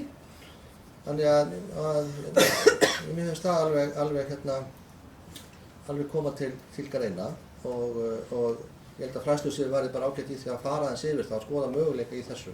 Það eru dæmi svona þjónustu til dæmis, sem að kannski eru þá með öðrum hætti, en tillagan eins og hún var lögð fram, bara kostnaðarreikning, það að gefa 1600 börnum hafragraut á morgnana að mati fræðslusviðs kostar þessa 31,5 milljón, og það er fyrst og fremst að kostnaður fólkinu því að það þarf að láta fólk mæta fyrir vinnuna til þess að elda þennan hafragraut og gefa þeim hann að borða, og þetta er stór hluti af þessum kostnaður er þá launakostnaður.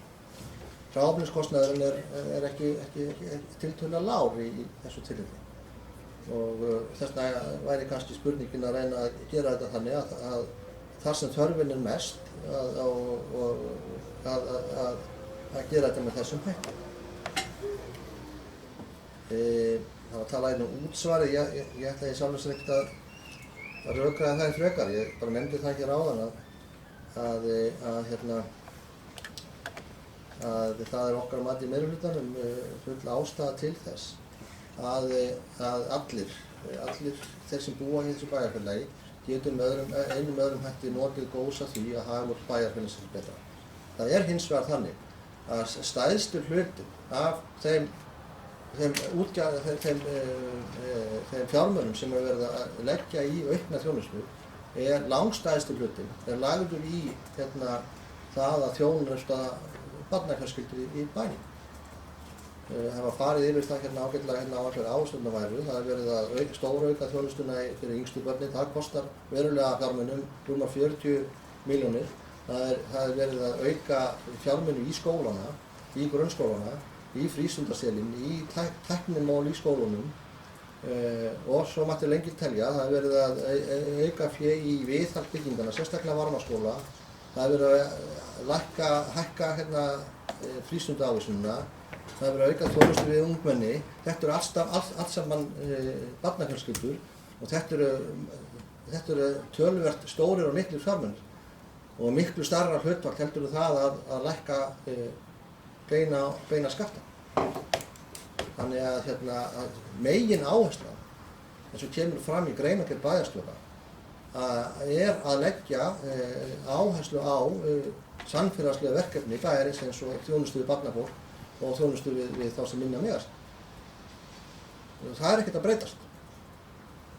En það er hins vegar verið að gera öllum einhverjum hætti frá skerfapökunni og svo geta menn gert grín að því eða gert lítið úr því með að líka því við einhverja kaffibolla og þá bara verður svo að vera.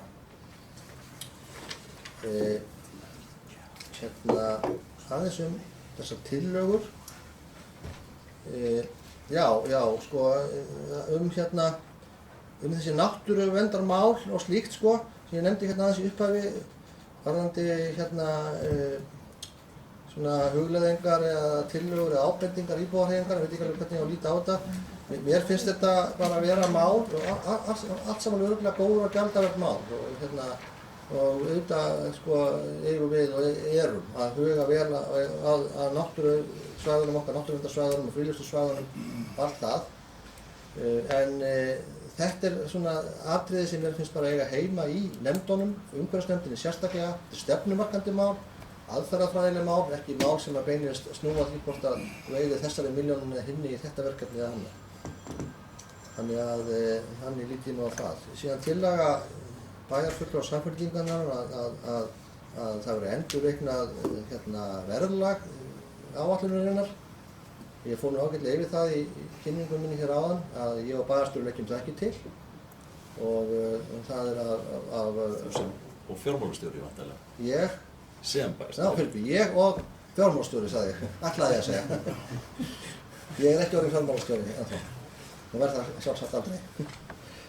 Leggjum það ekki til og ég fór yfir það hér áðan okkur ekki.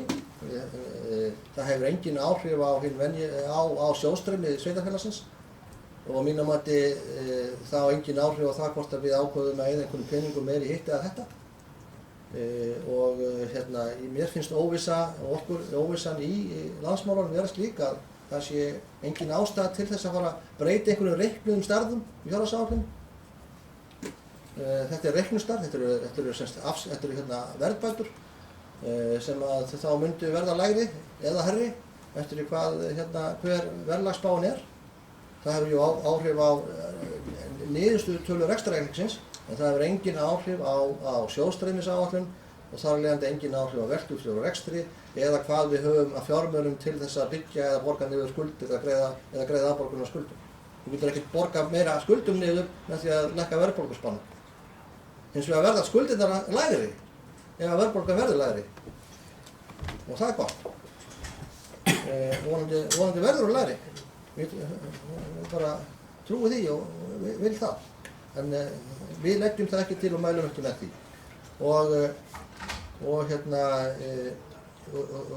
Svo kemur þetta fram í seinni hluta til kostnaði við breytingatillögur Samfylkingarinnar reiknaðar inn í það áætlun. Ég skil þá þannig að menn vilja hækka eða lækka verðlagsspána sem er í áætluninni, búa þar til 115 milljónir króna reiknaða viðbótin í rekstrarniðurstöðuna og eyða þeim peningum í að lækka reiðskólagjöld og að búa til háragjöld.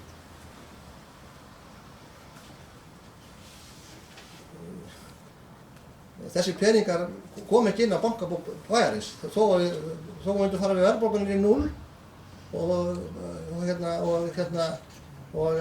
sem þýðir þá engar verðbætur yrðu reiknaðar. Það myndi jú auka áætlaða rekstrarniðurstöðu bætan 300 milljónir, en það kom engin peningar inn á bankareikninginn. Það er engin peningar til þess að búa til hafragrautin. Þetta virkar ekki svona. Þannig að ég legg til að þessi tillaga verði felld. Hvað var það síðan til og íbúahreyfingar að endurskoða framsetningu á náttúruverndarverkefnum? Jú, ég meina að það má örugglega leggjast yfir það hvort að mér vilji það, en ég veit ekki alveg hvort að þetta sko tillaga sem að heima og vera að leggja fram í seinni umræðu fjárhagsáætlunar. Mér finnst þetta svona aðferðafræðilegt atriði og ef mér vilja gera eitthvað við þessa tillögu sem mér finnst allt til að skoða þetta, þá annarkvort að henni verði vísað til bæjarráðs eða þá að henni verði vísað til umsagnar þessara embættismanna sem þetta eru nefndir og þaðan til bæjarráðs. Eða þá bara að menn býði með þetta og ræði þetta, leggja hana fram sérstaklega í bæjarráð. En ég held ég sé búin að fara yfir svona það sem að þessu snýri. Bjarki, gjör svo vel.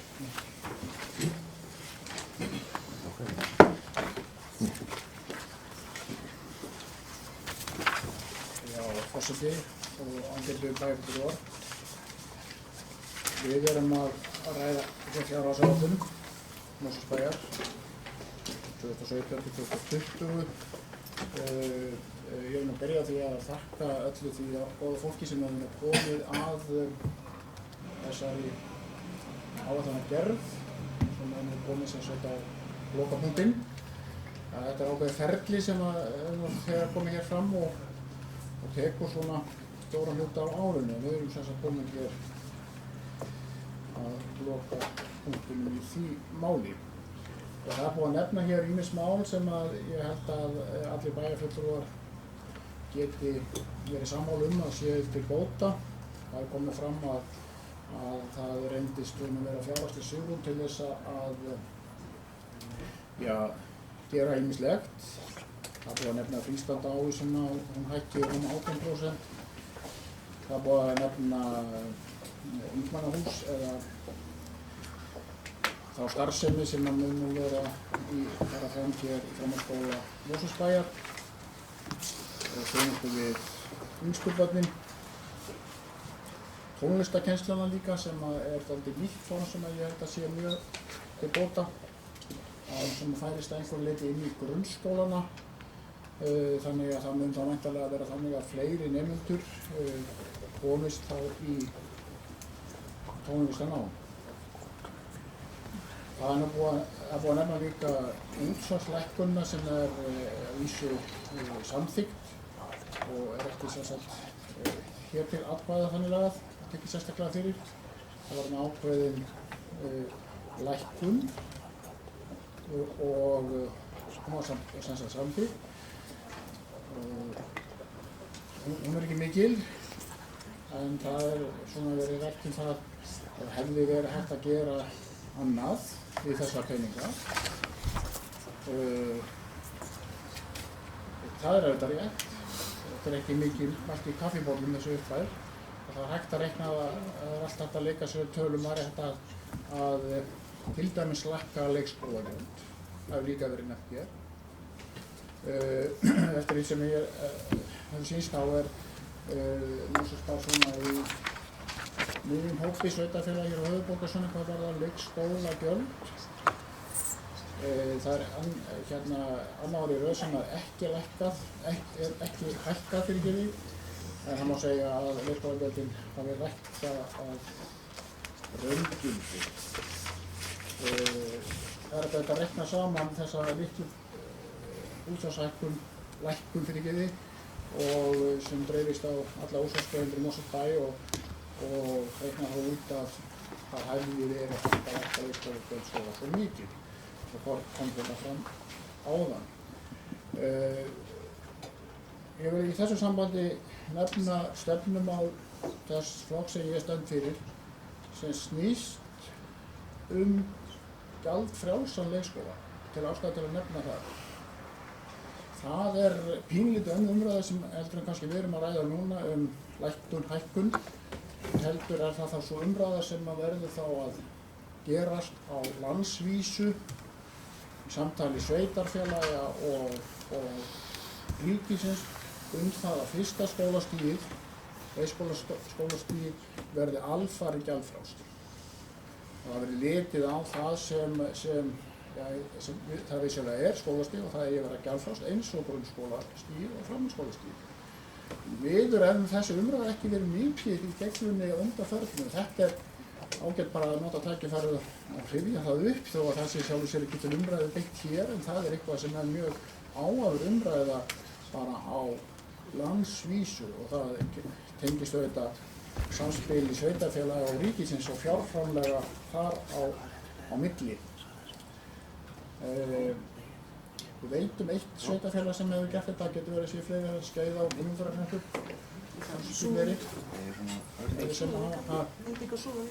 og Súðavík, já, sem hafa stigið þetta skref til fulls. En ég bara, það var tækifæri til þess að hvetja til þess að þessi umræði verið tekin upp á Alþingi eða í öllu stjórnkerfinu.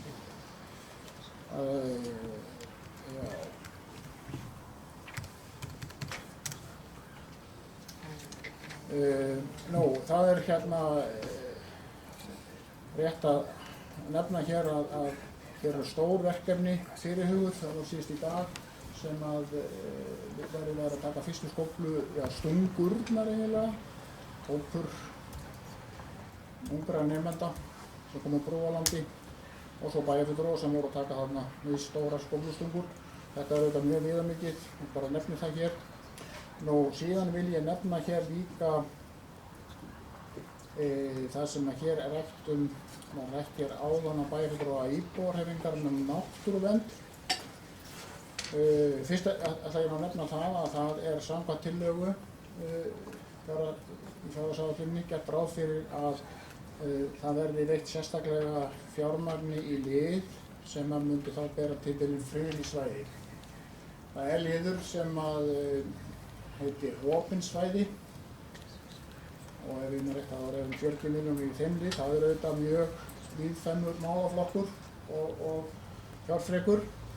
En það sem sagt hér lagt til og ég reikna með að allir séu þínu sammála. Þetta borða að það verði sérstakur liður til að sinna friðlýstu svæði. Þeir eru nokkur og það verði sem sagt eyrnamerkt sérstaklega. Síðan var bæjarfulltrúar íbúarhreyfingarinnar líka að tala sérstaklega náttúruvernd. Þeim þetta stórt og mikið málaflokkur sem slíkur og þarnaði þess að það væri ekki hægt að setja fingurinn á það og að nákvæmlega væri eitt í náttúruvernd. Það má alveg taka mál bæjarstjóra hér áðan það að það kannski umræða sem kannski væri góð inn í umhverfisnefnd. En ekki hér á lokametrum fjárhagsáætlunar. Það gott og vel, það nú þannig að auðvitað væri hægt að búa til einhvern lykil en það auðvitað vinna þá í að safna þeim upplýsingum saman. Við getum hugsað alltaf góða fólk sem vinnur hér á umhverfissviði og einn starfsdagur hjá því fólki, hann dreifist milli mjög margra málaflokka út í það farið. Hluta því náttúruvernd sjálfsagt og það auðvitað þá vinna við það að tína það allt saman og svo síðan allt það sem gert af starfsfólki áhaldahús eða fólksins hér á umhverfissviði. Síðan náttúrulega gerðar yfirlitsskýrslur starfsemina á náttúrusviðinu.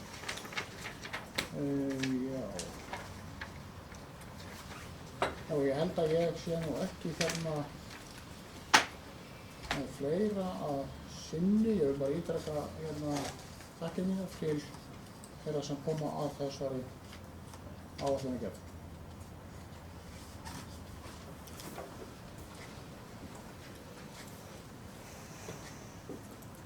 Já, bara smá einskota. Ég skoðaði tekjuflæði til sveitarfélaga fyrir nokkrum árum og mér sýndist þá að upphæðin sem að Súðavík fekk frá jöfnunarsjóði væri hærra heldur en allar skatttekjur Mosfellsbæjar samtals. Ég hef ekki skoðað þetta síðast árið en það er par ár síðan. En Ólafur Ingi gjör svo. Nei, fyrirgefðu. Já. Hvað er þessu röð? Stælur engar. Sigurður.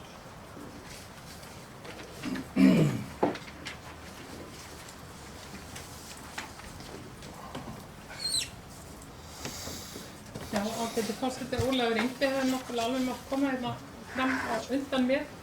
En mér langar aðeins að segja nokkur orð það sem Haraldur var að segja áðan. Hann beindi reyndar orðum sínu til Samfylkingarinnar en ég er nú hluti af þessu líka þannig að mér finnst bara mikilvægt að tjá mig það. Ég er alveg sammála Haraldi varðandi það að við eigum að gera þetta ferli sem fjárhagsáætlun eins gott og mögulegt og það náttúrulega bara góð vinnuregla að allar tillögur komi fram fyrir fyrstu umræðu. Ég er algjörlega sammála því.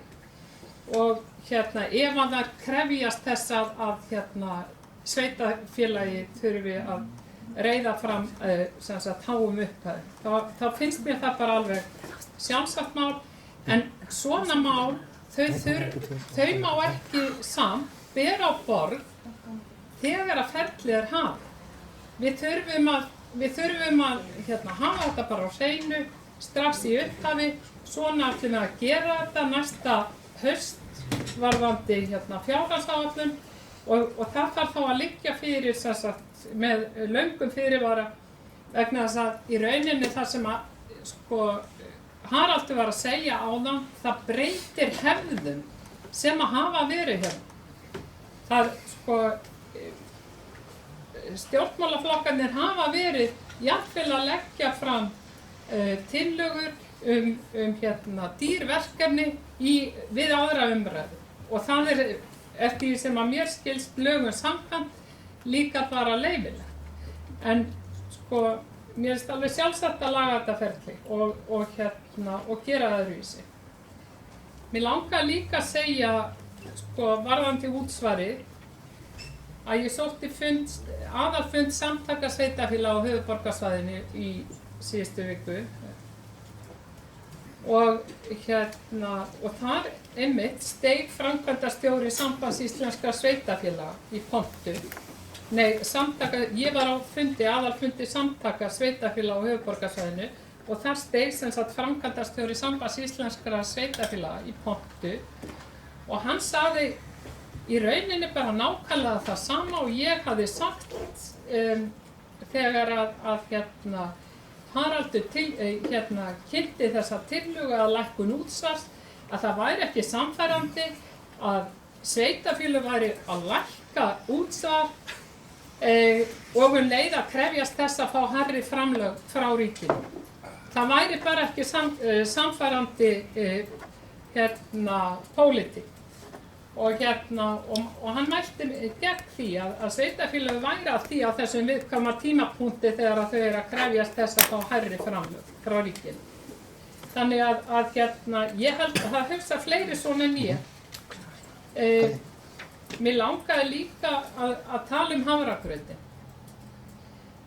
Mér finnst það bara mjög góð tillaga hjá Samfylkingunni, þó kannski að hún sé eitthvað seint fram komin núna. En ég veit að það kennari sem að ég þekki sem að var með sérkennslu fyrir krakka og hann var að gera alls svona rannsóknir á þeirra lífsvenjum og svona. Hann var að rannsaka hvenær færu að sofa á kvöldin og svona reyna að komast að því hvað væri að.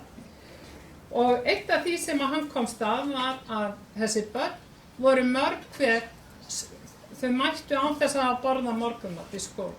Þau voru sársvöng. Og ég held að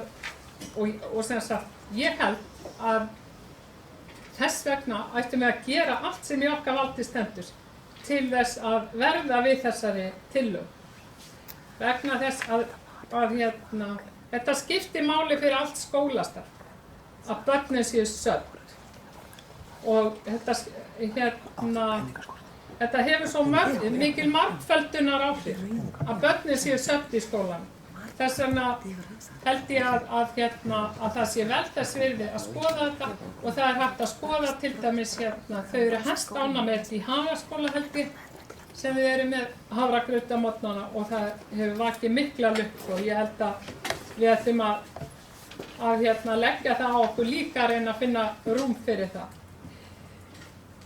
Hvað tillögu og umræðu íbúahreyfingarinnar varðar í bæjarstjórn, vissulega er þetta spurning aðferðafræði. Það er á stefnuskrá íbúahreyfingarinnar að bæta stjórnsýsluna, við beinum augum okkar sérstaklega af því hvernig staðið er að verki og reynum að finna leiðir til þess að gera hlutina á fagmannlegri hátt. Og þá er ekki verið að gagnrýna það starfsfólk sem hér er sem vinnur hér margfalda vinnu, heldur við teljum okkur vera að leggja eitthvað til málanna sem að gæti líka bara auðvelda þeim störfi. Og þess vegna leggjum við þetta til, þetta mál tilheyrir, þetta snýst fjárhagsáætlun, þetta mál líka aðferðafræðin, þessi tæknilegi hluti eins og ég kallaði það í ræðunni áðan.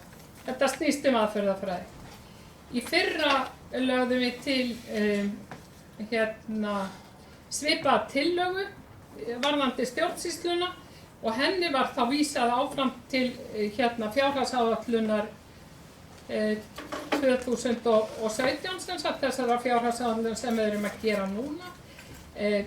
Það var orðið við þeirri ósk og hún félst í því, hún sem sagt gekk út af það að breyta vinnulagi við gerð fjárhagsáætlunar á þann veg að ráðið, og þetta er úr tillögunni með leyfi forseta, að ráðið breytti vinnulagi við gerð fjárhagsáætlunar á þann veg að ráðið fundi með framkvæmdastjórnarsvið og yfirmönnum stofnana áður en til fyrir umræðu kemur í bæjarstjórn. Einnig óski bæjarráð eftir umsögnum frá fagnefndum og fundi með íbúum í aðdraganda umræðu. Það er ekki alveg orðið en samt það var komið á móts við þessa tillögu. Eins óskuðum við eftir því að við fengjum greinagerðir sviðana fyrir áður en til fyrstu umræðu kæmi. Við vorum að vinna núna samkvæmt þessari tillögu. Þetta er til okkar núna að við glöggum í bókhaldi og skoðum bókhaldslyklana, hvaða mál eru sýnileg og hvaða mál eru ósýnileg. Þetta er allt saman bara verklag sem að skipti verulegu máli fyrir sveitarfélagið og íbúa þess. Og svo langar mig að segja Bjarki minntist á þessi verkefni sem að íbúahreyfingin var að leggja til. Bjarki sem er fulltrúi Vinstri grænna, hann leggur aðaláherslu á friðlýstusvæðin og það gerði meiri hlutinn í umhverfisnefnd. Ég lít svo á að friðlýstu svæðin séu náttúrulega mjög mikilvæg en þau eru bara svo óskaplega lítill hluti af náttúru sveitarfélagsins. Þau eru pínulítið frímerki í samanburðinum við þá náttúru sem að við höfum yfir að ráða í þessu sveitarfélagi. Bjarki benti á að náttúruvernd væri þarna undir liðnum opin svæði og mig langar að lesa upp úr greinargerð umhverfissviðs opið svæði, hvaða liður er það í bókhaldinu. Þar stendur með örri stækkun bæjarins fjölgar þeim svæðum sem þarf að slá og hirða. Það er ekki náttúruvernd. Af þeim sökum eykst verktakakostnaður vegna garðsláttar lítillega. Umhirðurstig er að öðru leyti svipað og svo framins. Þetta segir ekkert til náttúruvernd, þessi opnu svæði, og þess vegna þessi ósk fram komin að við gerum þetta sýnilegt í okkar bókhaldi. Þannig líka að það týnist ekki eins og segir í bókunum eða tillögum. Ólafur Ingi Gjörsson.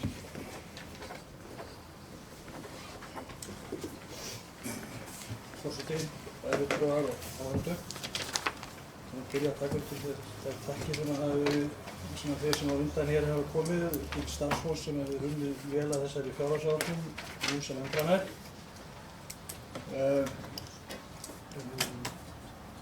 Það var einhvern veginn þannig að ég held að við gerum okkur alveg öll grein fyrir þeim vanda sem felst í því að deila út þeim fjármunum sem sveitarfélagið aflar.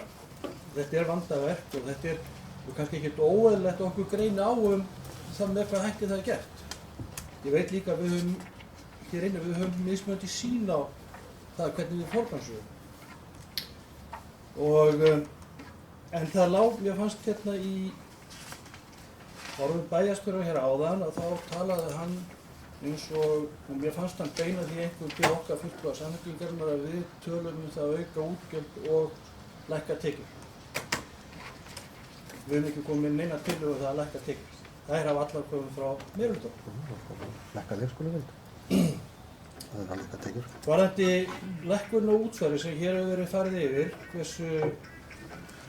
og það greinilega svíður að það sé hægt að kaupa kaffibolla annarkvæmt mánuð. Þegar við tölum raun hvað þetta þýðir í vasa hins venjulega launamanns.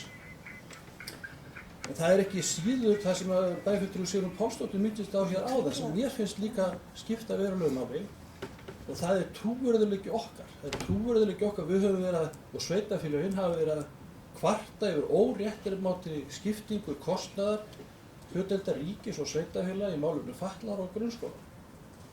Ég myndi nú segja það að ef ég væri fyrir hönd ríkisvaldsins og horfði á sveitarfélög sem hefði efni á því að lækka útsvarsprósentuna, ég hefði ekki mikla samúð með þeim varðandi það að sjá að græja þessa málaflokka þokkalega. Enda það hefur, eins og var hér vitnað í, hefur strax verið vara við því. Þetta er ekki trúverðugt og ég held að skaðinn sem þetta veldur sé mun meiri heldur en þessi upphæð sem við erum að gefa eftir. Bæjarstjórinn sagði líka hér að þessar tillögur sem hér hafa verið lagðar fram margar hverjar séu búin að vera ræddar mikið allt þetta ár í nefndum bæjarins. Ég get ekki verið sammála þeirri túlkun. Mikið af þeim tillögum sem hér hefur rætt bara sáu bara í fyrsta skipti fyrir hálfum mánuði. Það hefur ekki verið mikil umræða það. Ég held að við höfum haft svona cirka viku til þess að velta fyrir okkur með lækkun útsvari.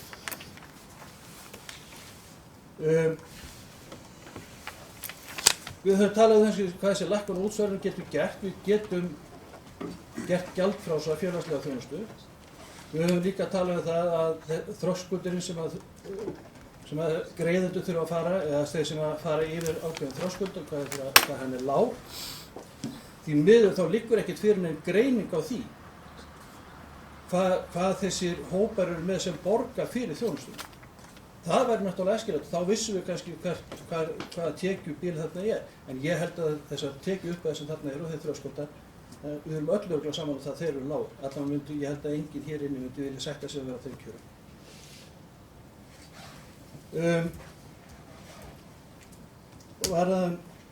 Varðandi skýrslu sérkennslu. Þá fannst mér nú bæjarstjórinn fara algjörum offurum í túlkun sinni á því hvað svo tillaga Samfylkingarinnar væri Algjörlega offurum. Þetta var óskur sakleysisleg spurning það hvar væri gert ráð fyrir fjármunum. Það er búið að tala um hér áðan hversu ákveðnir liðir í bókhaldi bæjarins eru ógagnsæðir. Svona safnliðir sem hýsa marga þætti. Það er mjög ógagnsætt og í þessu tilfelli þá bara var það ekki ljóst hvað það var og þetta var bara einföld spurning til framkvæmdastjóra bæjarins hvað er gert af ákveðnum peningum og hann hefði bara óskup einfaldlega getað svarað því. Hitt var algjörlega oftúlkun fyrri hluti svarsins var algjör átúlkun á tillögunni. Hafragrausverkefni. Mér finnst einhvern veginn hér allir vera nokkuð sammála um það að þessi bara gott að bjóða upp á hafragraut. Við vorum svo sem ekki að leggja til neina sérstaka aðferð um það hvernig það verið gert. Við vorum bara að velta upp þessari spurningu hvort að þetta væri ekki æskilegt að við ferum að skoða þetta, hvernig þetta er gert annars staðar, hvað við myndum áætla svona sirka að þetta myndi kosta. Ég heyri það að það hefur verið að tala um það að menn séu bara tilbúin til að skoða einhverja leiðir í því, við bara fögnum því, það er bara gott mál. Og það er staðreynd að mörg börn koma svöng í skóla. Það þarf ekki endilega að vera út af fjárhagslegum aðstæðum, það getur líka verið á öðrum aðstæðum. Og ég held að við getum gert bara gott samfélag betra með því að styðja við þessi börn í skólunum. Og ég býð spenntur eftir að heyra þann tillöguflutning sem ég var boðaður áðan. Varðandi verðbólguspána, þá er kannski aðalatriði í því. Okkur notust við ekki við nýrri spá í okkar fjárhagsáætlun. Við vitum þá, við höfum fengið svar við því að vissulega skilar nýrri spá, að því að hún er lægri verðbólguspáin fyrir næsta ár, þessi nýjasta spá, hún skilar betri rekstrarniðurstöðu. Það er rétt sem bæjarstjóri segir. Það hefur ekki áhrif á sjóðstreymi. Við vitum það alveg. En það hefur áhrif á rekstrarniðurstöðu. Þar af leiðandi gefur það réttari mynd af fjárhagsáætluninni að því að við erum að nota réttari tölur væntanlega að því að við erum að nær tímanum heldur en fyrri spá. Nú síðan varðandi að lokum varðandi með hvað þetta er að fá fjármuni. Við höfum stundum það val þegar stýrum fjármunum, hvort sem það er heimilis eða bæjarfélags. Hvernig við fjármögnum okkar hluti. Það er lagt ofurkapp á það að minnka skuldahlutfall bæjarins hratt. Jú, það er gott að skulda lítið.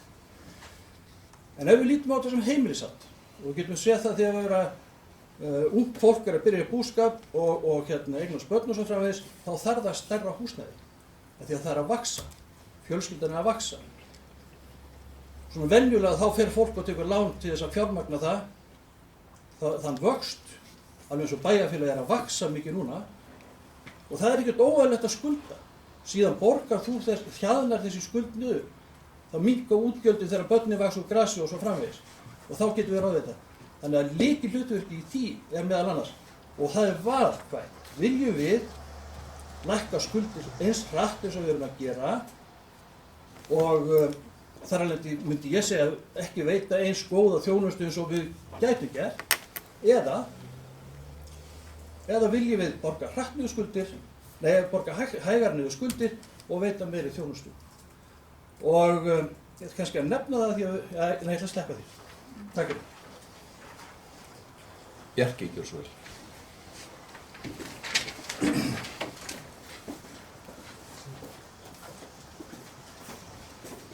Forseti, aðeins til að bregðast við því sem að fulltrúi Íbúðarreykjavíkur sagði áðan eins og orðaði einhvern veginn afstöðu meirihlutans í umhverfisnefnd til friðlýstra svæða, það verið vilji meirihlutans. Þetta er nú ekki alveg þannig vaxið, en það er rétt að tvisvar sinnum hefur umhverfisnefnd ályktað það að sérstaklega yrði merkt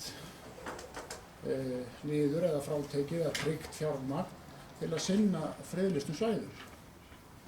Það var ekkert meirihlutinn, það voru allir fulltrúar, 5 fulltrúar allra þeirra flokka sem að eiga fulltrúa í bæjarstjórn.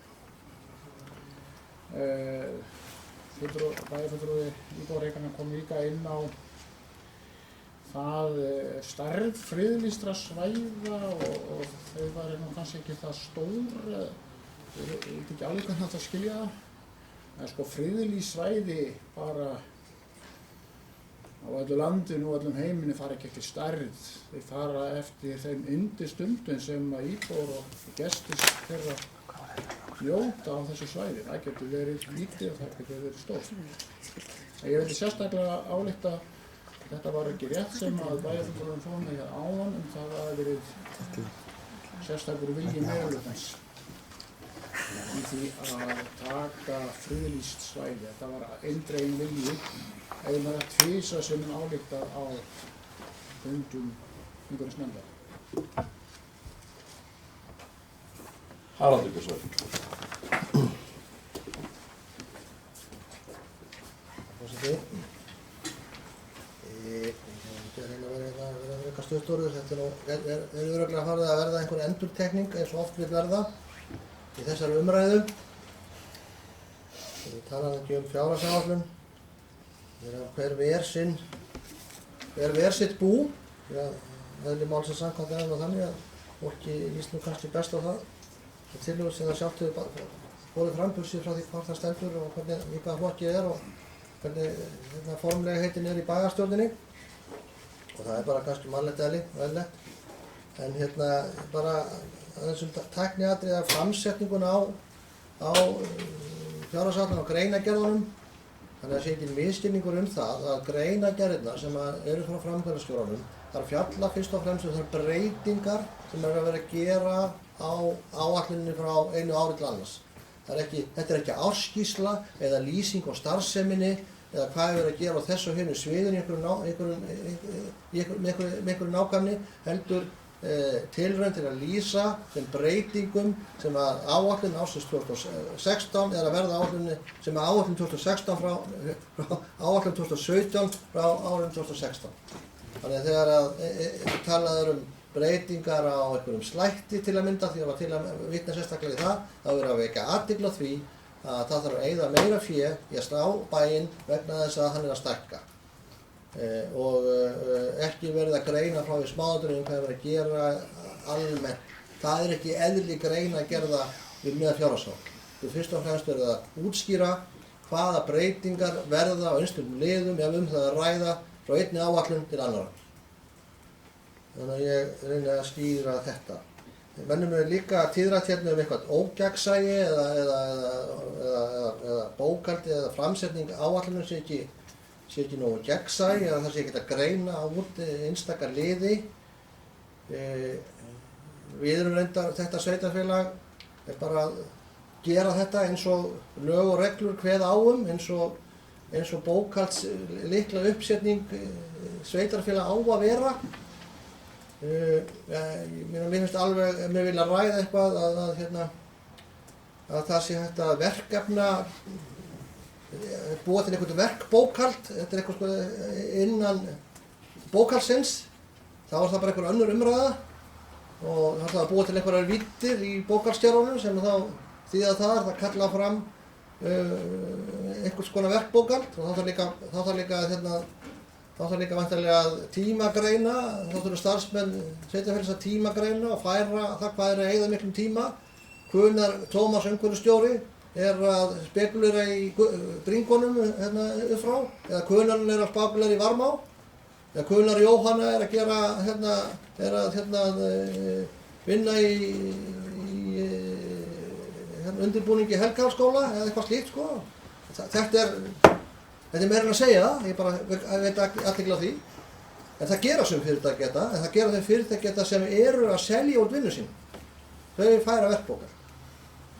Og þannig að en ef við vilja fara þessa leið, þá þarf að ræða það og ég held að það sé þá rétt í verkfólkinu bæjarráði. Ég veit bara athygli á því að þetta er mikil vinna og mikil utanumhald og sem skilar okkur ekki neinum tekjum. En ég veit ekki hvort það skilar okkur einhverju betri stjórnsýslu, ég er ekkert viss það. Það myndi mér sko vantanlega þurfa að ráða einhverja fleiri til þess að halda utan svona kerfi, því öll kerfi krefjast vinnu, alveg sama hvað sælis þau eru.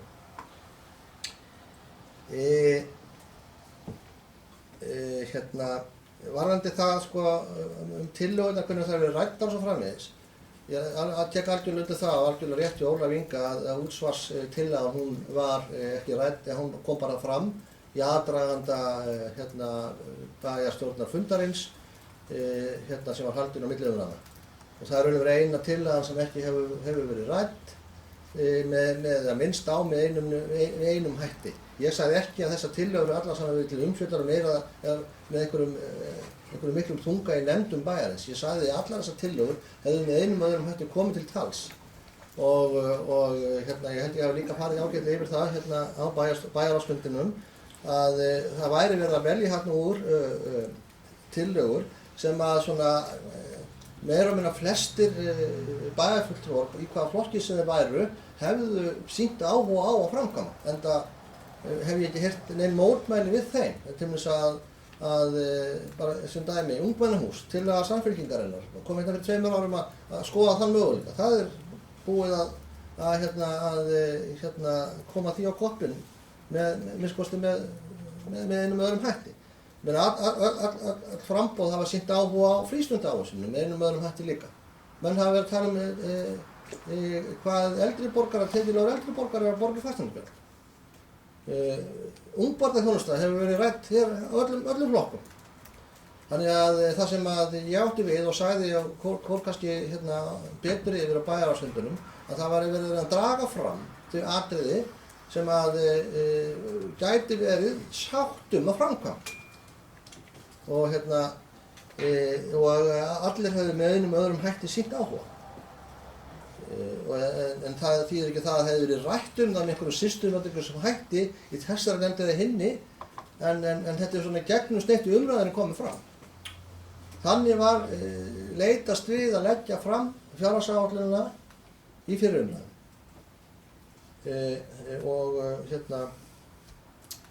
Ég vildi bara nefna þetta því að Ólafur Ingi líka ræddi það að þeir eru ekki lagt fram neina lækkun tekna, það ekki rétt. Þeir lagðu fram 15% lækkun á leikskólagjöldum, það lækkun tekna 19 milljónir. Þannig að eins og líka kom fram, meiri og hærri tala heldur en lækkun útsvarsins.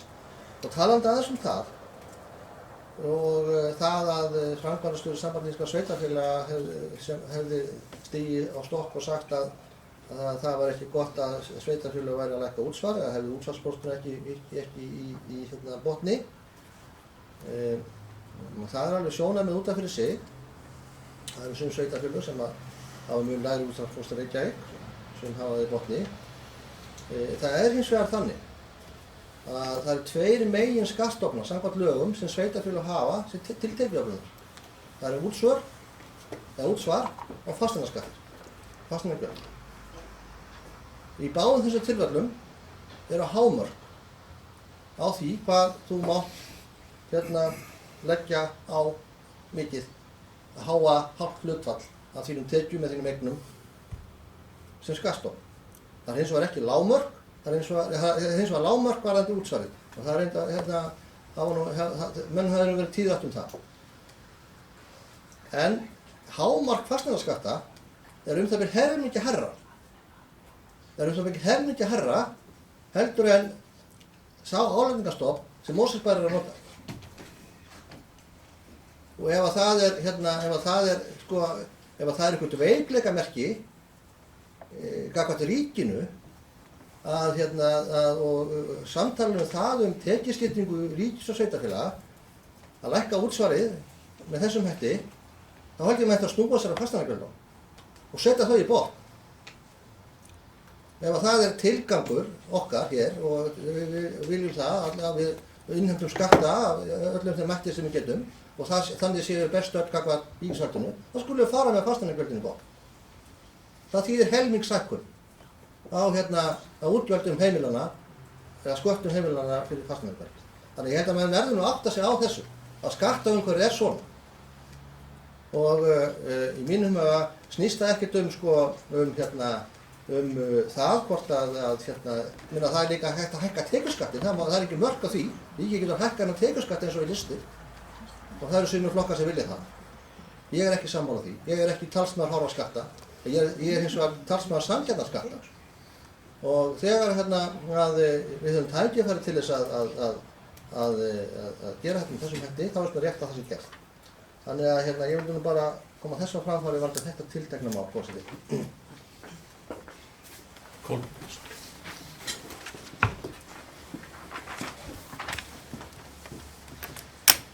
Já, takk forseti. Við erum að ræða hérna fjárhagsáætlun 2017 til 2020. Ég vil líka byrja á því að þakka fólki sem kom að gera þessar áætlunar fyrir þessa miklu vinnu. Þetta er góð áætlun. Ég kom hér fyrst að þessu borði fyrir 6 árum síðan og þá litu pappírarnir ekki svona vel út og tölurnar ekki svona vel út eins og það líta vel út í dag. Við erum búin að fara í gegnum erfitt tímabil. Núna erum við að horfa til betri daga. Þessi áætlun hún snertir fleti held ég allra stjórnmálaflokka sem að sitja hér við borðið. Við viljum öll gera betur, við viljum öll bæta þjónustuna við bæjarbúa. Hér höfum við fengið aðeins að gera það. Frá fyrri tíð þá hefur orðið, það er breyting til batnaðar og við getum öll verið sátt og ánægð með það. Hér liggja fyrir margar og góðar og gagnlegar tillögur sem við erum að ræða hér fram og tilbaka. Bæjarstjóri minn fara yfir það á eftir svona okkar afgreiðslu tillögur, afgreiðslu á þeim tillögum eftir við höfum rætt þetta. Við erum allavega búin að ræða okkur niður á það hvernig við myndum vilja sjá það allavega hérna megin. Það er eitt sem við langar að ræða, það er hafragrauturinn. Mér langar til að koma með smá söguskýringu. Það er nefnilega smá skýring á þessu stóra hafragrautsmáli. Þegar ég var kennari á árunum þegar það hrundi allt hér, þá kenndi ég meira þessi hverfi sem var alltaf í mynd í fréttunum þegar var að talað um hrikalegt hrun. Þarna voru stórar villur, stór hús, mikil uppbygging átt sér stað og þarna voru haldnir neyðarfundir á kvöldin í húsum til þess að halda utan um börnin, til að halda utan um það að allt var ekki hreinlega úr böndunum í þessu tiltekna hverfi. Og þá kom upp einmitt þessi hugmynd að börnunum yrði gefinn hafragrautur á morgni dags af því við höfðum hreinlega áhyggjur af því að börnin fengi ekki að borða heima hjá sér. Þetta var einhvers konar kreppuúrræði vegna þess að við óttuðumst það hreinlega og kennarar og skólayfirvöld í Reykjavík, þar sem ég kenndi þá, við óttuðumst það að börnin fengju hreinlega ekki mat að borða. Og ég man alltaf eftir því að það hringdi í mig blaðamaður frá Danmörku og vildi fá að tala við kennara með reynslu á unglingastigi. Vildi fá að vita það að ég ætlaði að skrifa frétt um það í Danskt Dagblað um það hvernig íslenskum unglingum liði í skólanum þessa dagana.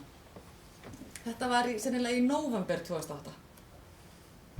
Og ég náttúrulega bara svara honum því að við værum bara að vinna vinnun okkar og halda utan með þessi börn. Það var áður en að hafragrauturinn kom til.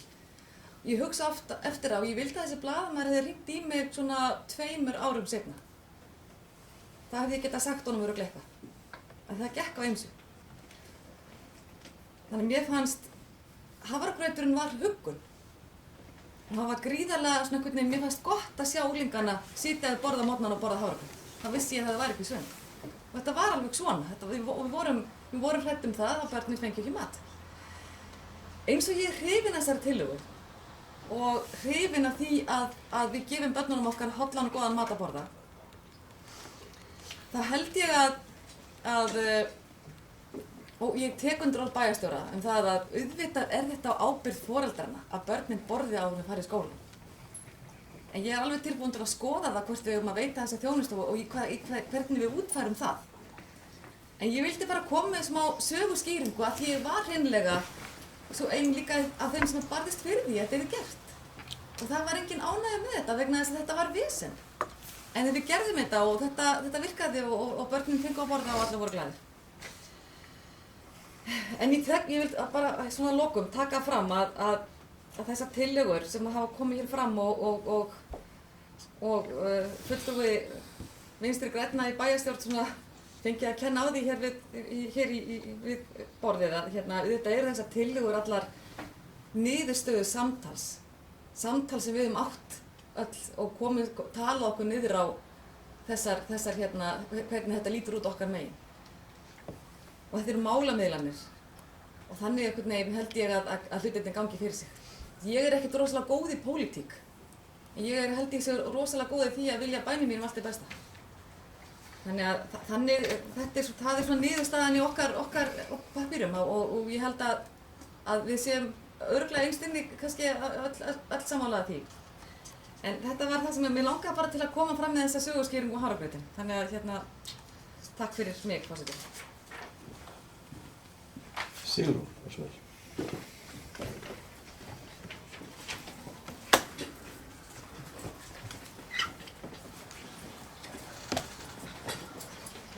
Já, ágæti forseti, langaði aðeins að svara Bjarka. Hann sagði að ég hef farið með rangt mál. Er það vitlaust skilið hjá mér að nefndin ákvaða og það samkvæmt bókun umhverfisnefndar, þá ákvað umhverfisnefnd að beina bara sjónum að friðlýstum svæðum. Það stendur í bókun.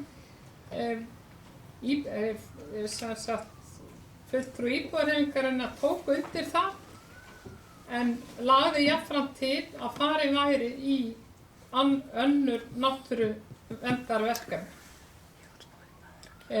Ég get ekki séð að það hafi hlotið undirtektir. Getur það verið, Bjarki? Ólafur Ingi.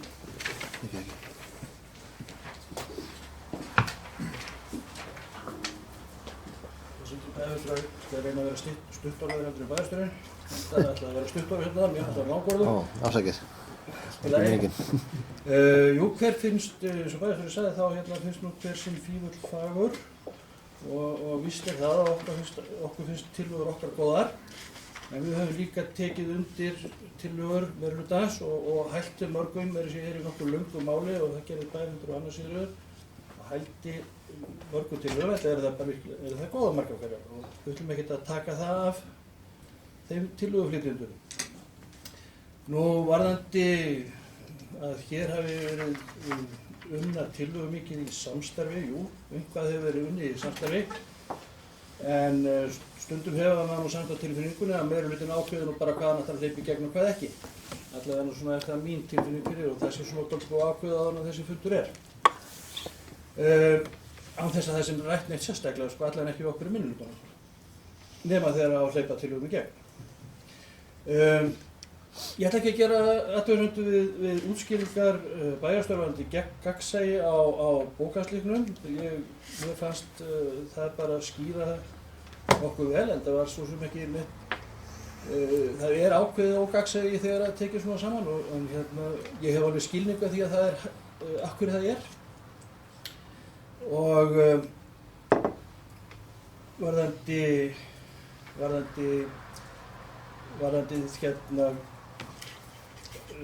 tillöguna það sem bæjarstjóri ræddi varðandi í skýrsluna, skólaskýrsluna, að þá fannst mér bæjarstjóri bara tala mjög skýrar þegar hann tók til máls aðan og skýrði betur hvað hann hefði átt við í sínum orðum. Jú, það er rétt, við lögðum til að lækka leikskólagjöld, en við líka tókum það í samhenginu við lækkun á útsvarinu, þannig að það hefði mest. Og þannig að þetta er, og síðan varðandi það með þetta núning á milli ríkis og sveitafélaga að lækka útsvar, þá var þetta bara mín túlkun á því að við séum bara í verri samningsstöðu. Það er ekkert að hafa alveg einhverja aðra skoðun, þetta er bara mín túlkun á því, ég finnst þetta ekki gefa okkur gott færi og mér finnst þetta, við verðum að selja okkur svo dótýrt með það. Nú, hafragraunsmáli góða, ágætis saga hjá Bæjarfulltrúa Kolbrúnu, en samt er það nú svo, löngu eftir að kreppan fara inn og þá er hann ennþá í líði í ansi mörgum stofum og hefur bara reynst vel. Og það er náttúrulega, hann er þarna af því að menn sjá þetta yfir bóta. Svoleiðis að þetta snýst ekki bara hvort það er kreppið eða góðæri. Takk. Með einu skóla. Bjarki Björnsson.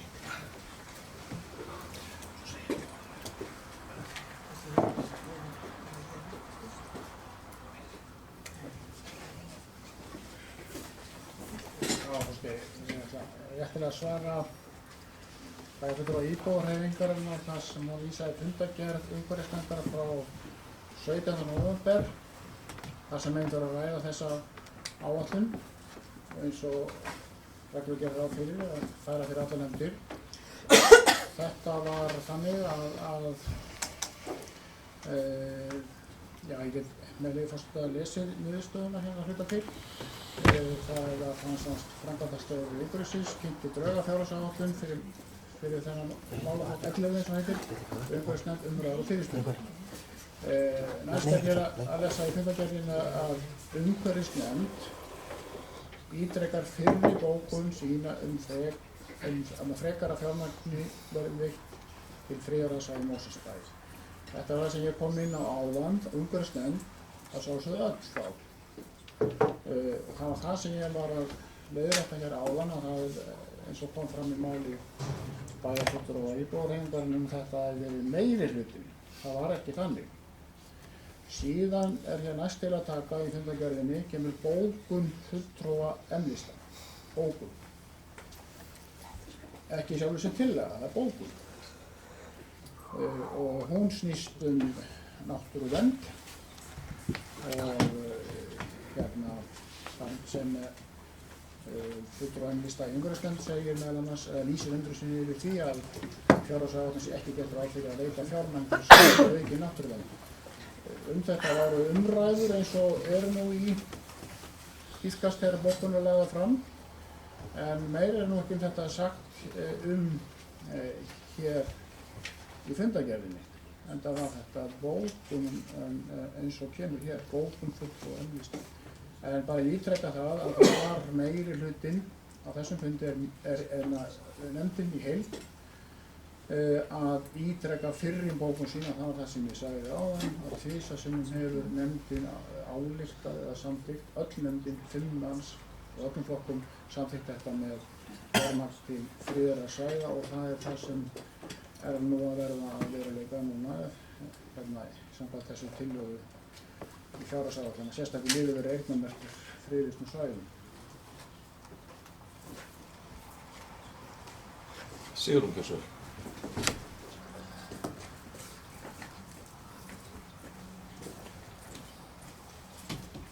Já, ágæti forseti, mér hefði þótt vænna að Bjarki hefði lesið svolítið lengra í þessum texta í þessari bókun.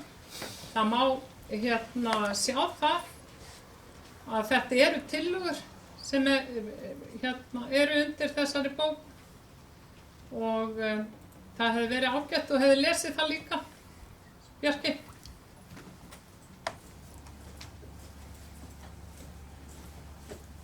Fleiri hafa ekki hvað? Bjarki ykkur svo.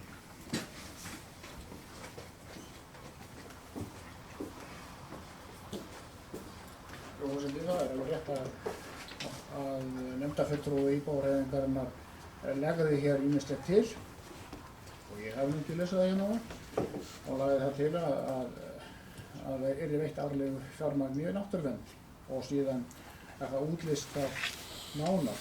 Þetta er bókun sem að nefndarmaður leggur fram sem sitt innlegg í þetta. Þetta var rætt en ekki frekar skráð í þessa fundargerð hvað þetta efni varðaði. Fleiri hafa ekki kvatt sér ljós. Ég hyggst gera fundarhlé áður en við förum að ganga til afgreiðslu mála. Við hefjum þá funda 9 og göngum til afgreiðslu á þeim tillögum sem hér liggja fyrir áður en að við afgreiðum fjárhagsáætlunina sem slíka.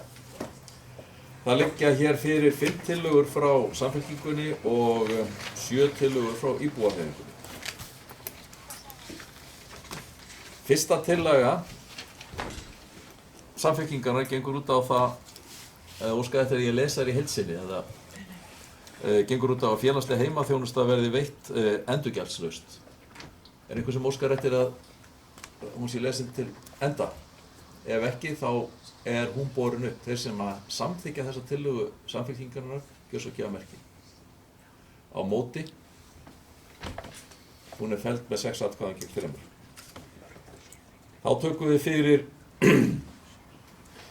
aðra tillögu Samfylkingarinnar að það sem lagt til að í fjárhagsáætlun ársins 2017 verði gert ráð fyrir fjármunum undir liðnum ófyrirséð til þess að unnt verði að hefja úrbótavinnu strax upp á næsta skólaárs með hliðsjón af vinnu endurskoðun fyrir ekki. Má ég koma upp úr undir þessari tillögu? Já, ef við bara fæ að sjálfsagt. Það er varðandi skýrslu vinnuhóps sérfræðiþjónustu sem að fræðslunefnd ætlar að vinna úr núna á árinu 2017. Já, forseti, það kemur fram í umsókn framkvæmdastjóra sviðsins að það séu fjármunir ætlaðir í þetta. Þetta var talsvert rætt hérna áðan og ég verð nú bara, fyrst ég kom líka, þá segja að það fannst mér bæjarstjóri leggja fullmikið út af tillögunni og hvað okkur hefur búið í brjósti við þá tillögu gerð. En hérna í svari framkvæmdastjórans kemur fram og það það er gert ráð fyrir fjármunum í þetta, þannig að mér finnst alltaf aðsnallt að vera að fara að greiða atkvæði þetta skiljiði. Það er komið fram í umsögn framkvæmdastjóra að það séu peningar ætlaðir í þetta verkefni. Og því dregur hérna tilbaka það. Já, er það ekki það sem ég á að gera, skiljiði? Ég er bara eiginlega að spyrja, hvað? Já. Heyrðu, þá kom það skýrt fram að þessi tillaga er dregin tilbaka og kemur því ekki til atkvæða þar sem að það eru til fjármunir hjá sviðinu til þess að bregðast við ef eitthvað það ástand kemur fram að þess þurfi. Tillaga 3 gengur út á frá Samfylkingunni gengur út á að lækka leikskólagjöld fyrir 8 stunda vistun og er óskað eftir ég lesi hana? Ekki mín, en ég kann hann utan að. Já, eru fleiri sem óska, aðrir sem óska að vera lesin? Ef ekki, þeir sem að samþykkja þessa tillögu, gjör svo gefa merki. Takk fyrir og á móti. Hún er felld með 6 atkvæðum gegn 2 og 1 situr hjá. Þá er 4. tillagan frá Samfylkingunni sem fjallar hafragraut í upphafi dags. Hér eru VAF og D-listi og S-listi sammála breytingu á þessari tillögu. Eða málsmeðferðartillögu sem að verði svohljóðandi. VAF og D-listi og S-listi, þá bætist við, leggja til að fræðslusviði verði falið að leggja mat á möguleika á því að hafa á boðstólum hafragraut fyrir ákveðna aldurshópa á hentugum tíma. Þeir sem að samþykkja þessa tillögu, gjör svo gefa merki. Viltu lesa þetta aftur, Hafsteinn? VAF, D og S-listi leggja til að fræðslusviði verði falið að leggja mat á möguleika á því að hafa á boðstólum hafragraut fyrir ákveðna aldurshópa á hentugum tíma. Þeir sem að samþykkja þetta, gjör svo gefa merki. Þannig grunnskóla, þarf það ekki að standa inni? Leggur það ekki augum upp eða? Til að fyrir ákveðna aldurshópa í grunnskólum á hentugum tíma. Til lagi, þá má bæta þau við. Það sé skýra það. Þeir sem samþykkja þetta gjör svo gefa merki. Takk fyrir samþykkt með 9 atkvæðum. Það er líkaðum sem sjoppuð í þjóðum.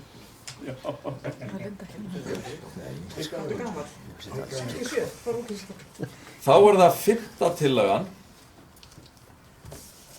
sem að frá Samfylkingu sem hljóðar varðar það að fjárhagsáætlun verði endurreiknuð í samræmi við endurskoðað þjóðhagsspá og kostnaður við breytingartillögu Samfylkingar reiknaður inn í þá áætlun. Þeir sem að samþykkja þessa tillögu gjör svo gefa merki. Takk fyrir og á móti. Tillagan er felld með 6 atkvæðum gegn 2 og 1 situr hjá.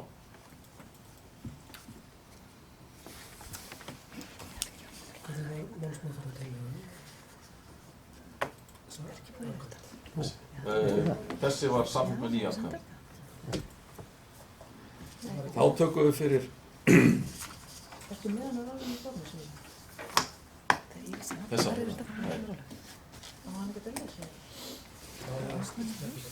Hann sleppur í gegnum þetta.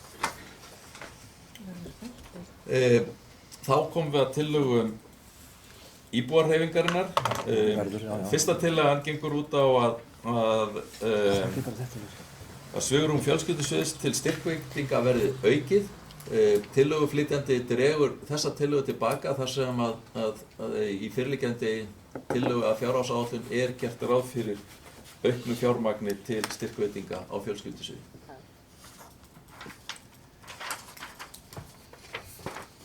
Önnur tillaga M-lista fjallar hækkun tekjuviðmiðs vegna daggæslu og sú tillaga einnig dregin tilbaka þar sem að fyrirliggjandi drög eða tillaga fjárhagsáætlun gerir ráð fyrir sambærilegri hækkun tekjuviðmiðs. Þriðja tillagan frá M-listanum, hún fjallar hækkun fjárhagsaðstoðar til einstaklinga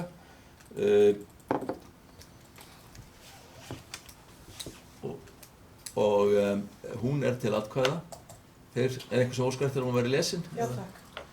Bæjarfulltrúi íbúarhreyfingarinnar leggur til að fjölskyldusviði verði falið að meta fjárhagsleg áhrif þeirra tillögu að hækka upphæð fjárhagsaðstoð einstaklinga sem búa með öðrum en foreldrum og njóta þar með hagræðis af sameiginlegu heimilsaldi upp í 75% af heildarupphæð. Framlagið var lækkað í 50% af tillögu fjölskyldusviðs og með samþykki meirihluta í bæjarstjórn 9. september 2015. 100% fjárhagsaðstoð landbundið framfærslu viðmið og kemur lækkunin því hart niður á þeim sem henni eru háðir. Þeir sem að samþykkja þessa tillögu gjör svo gefa merki. Takk fyrir og á móti. Tillagan felld með 6 atkvæðum gegn 1 og 2 sitja hjá.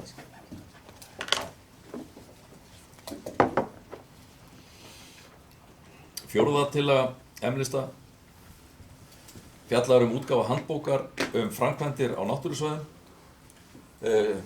Tillöguflytjandi dregur þessa tillögu tilbaka þar sem að fram komið að þegar verið að vinna að slíku leiðbeiningarriti á umhverfissviði. Fimmta tillaga íbúarhreyfingarinnar fjallar að stöðva útbreiðslu ágengra tegunda í þéttbýli.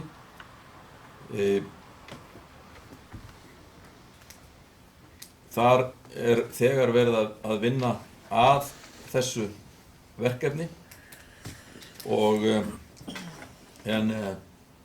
tillöguflytjandi ætlar ekki að draga hana tilbaka.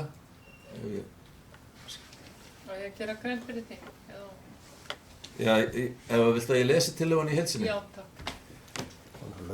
Bæjarfulltrúi íbúarhreyfinga gera tillögu sinni að í fjárhagsáætlun 2017 verði gert ráð fyrir að hafist verið handa við að stöðva útbreiðslu ágengra tegunda í þéttbýli í Mosfellsbæ. Verkefnið búið að vera í farvatninu lengi og Landgræðsla ríkisins búin að kortleggja vandamálið að beiðni Mosfellsbæjar.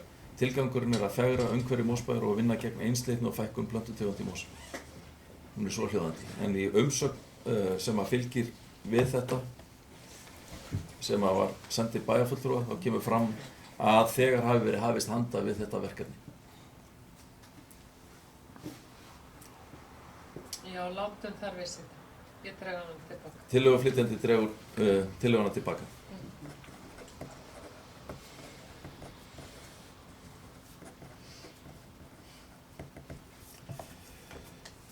Sjötta tillaga M-lista íbúarhreyfingarinnar að fá Landgræðsluna til að gera úttekt á rofi, lands- og vatnsverndarsvæðum og við ár í Mosfellsbæ. Það hefur komið fram í greinargerð þessa tillögu að þetta þegar í vinnslu og væntanleg skýrsla vinnuhóps til bæjarráðs fyrrihluta árs 2017 til frekari ákvarðanatöku og því hefur tillöguflytjandi ákveðið að draga þessa tillögu tilbaka. Síðan það... Já, ég aðeins gera smá atkvæðasemd. En ég dreg hana tilbaka sko en hérna... Viltu fá að rökstyðja það nánar? Já, segja nokkur orð. Þið verða að fá að hlaupa og ná í snúru svo að það verði ekki að vitlaust. Ágæti forseti, mér langar bara að koma því á framfæri að í umsögninni sem ég fékk þessa tillögu þá þetta verkefni sett í það samhengi að það sé búið að stofna starfshóp til að vinna gegn þeim skaða sem að flóð hafa valdið í Mosfellsbæ. Mér finnst mjög mikilvægt í þessu sambandi og því ætla ég að koma á framfæri líka við umhverfisnefndina og umhverfissvið að það ekki bara það sem að sá vandi sem að hefur skapast af náttúrulegum orsökum heldur það mjög stórt vandamál sem manngert í þessu máli. Þannig að sko ég var svona til að byrja með að hugsa að draga ekki tillöguna tilbaka út af því að það bara að tala þessar náttúrulegu orsakir, þessara skemmta og þessa jarðvegsrás. Það bara mjög mikilvægt að taka með í reikningin það sem manngert. Hrossa, trafk og ýmislegt fleira, bakkarof og eitt og annað sem bara hreinlega mannaveldi. Og það bara mjög mikilvægt atriði. En ég dreg hana tilbaka. Já. Það er kannski bara rétt að halda því til haga hér líka í þessu sambandi að reglulega eru starfsmenn Landgræðslunnar að vinna úttekt á ástandi beitarhólfa. Þannig allavega hvað það varðar, hvað hrossabeitina varðar, að þar eru gerðar skýrslur og leyfð beit í framhaldinu í samræmi við niðurstöðu þeirra skýrslum. Þannig að það komi einnig fram. Þannig að það er fleira heldur en bara þessi starfshóp. Veistu velvirðingar að hafa, að mér hefði láðst að nefna það áðan. Nú, íbúarhreyfingin með eina tillögu til viðbótar, 7. tillagan, og sem fjallar meiri sýnileika náttúruverndarverkefna í fjárhagsáætlun. Það spurningin að bókhaldslyklarnir sem eru notaðir við að skilgreina útgjaldaliðina séu skoðaðir og hvort að það verði þá sýnilegra í hvaða verkefni verði að fara og hefur verið farið. Það gerir tillögu að þessari tillögu verði vísað til vinnu við fjárhagsáætlun næsta árs. Þeir sem að samþykkja þá málsmeðferðartillögu gjörðu svo að gefa merki. Takk fyrir, tillagan samþykkt með 9 atkvæðum. Þá höfum við lokið við að fara í gegnum allar þessar tillögur sem hafa borist hér frá breytingar eða tillögur í tengslum við fjárhagsáætlunina sjálfa og því komið að því að bera fjárhagsáætlunina upp með öllum þeim tillögum sem að hún inniber varðandi gjaldskrár og eins og hún í heild sinni og öllum þeim greinargerðum sem að henni fylgja. Þeir sem að samþykkja fjárhagsáætlunina gjörðu svo að gefa merki. Takk fyrir og á móti. Hún samþykkt með 7 atkvæðum. Má ég gera grein fyrir atkvæðum? Ég ætla að óska til smá fundarhlýja því við sitjum hjá við að bóka. Já, Sigrún búin að biðja um orðið og svo gerum við fundarhlýja.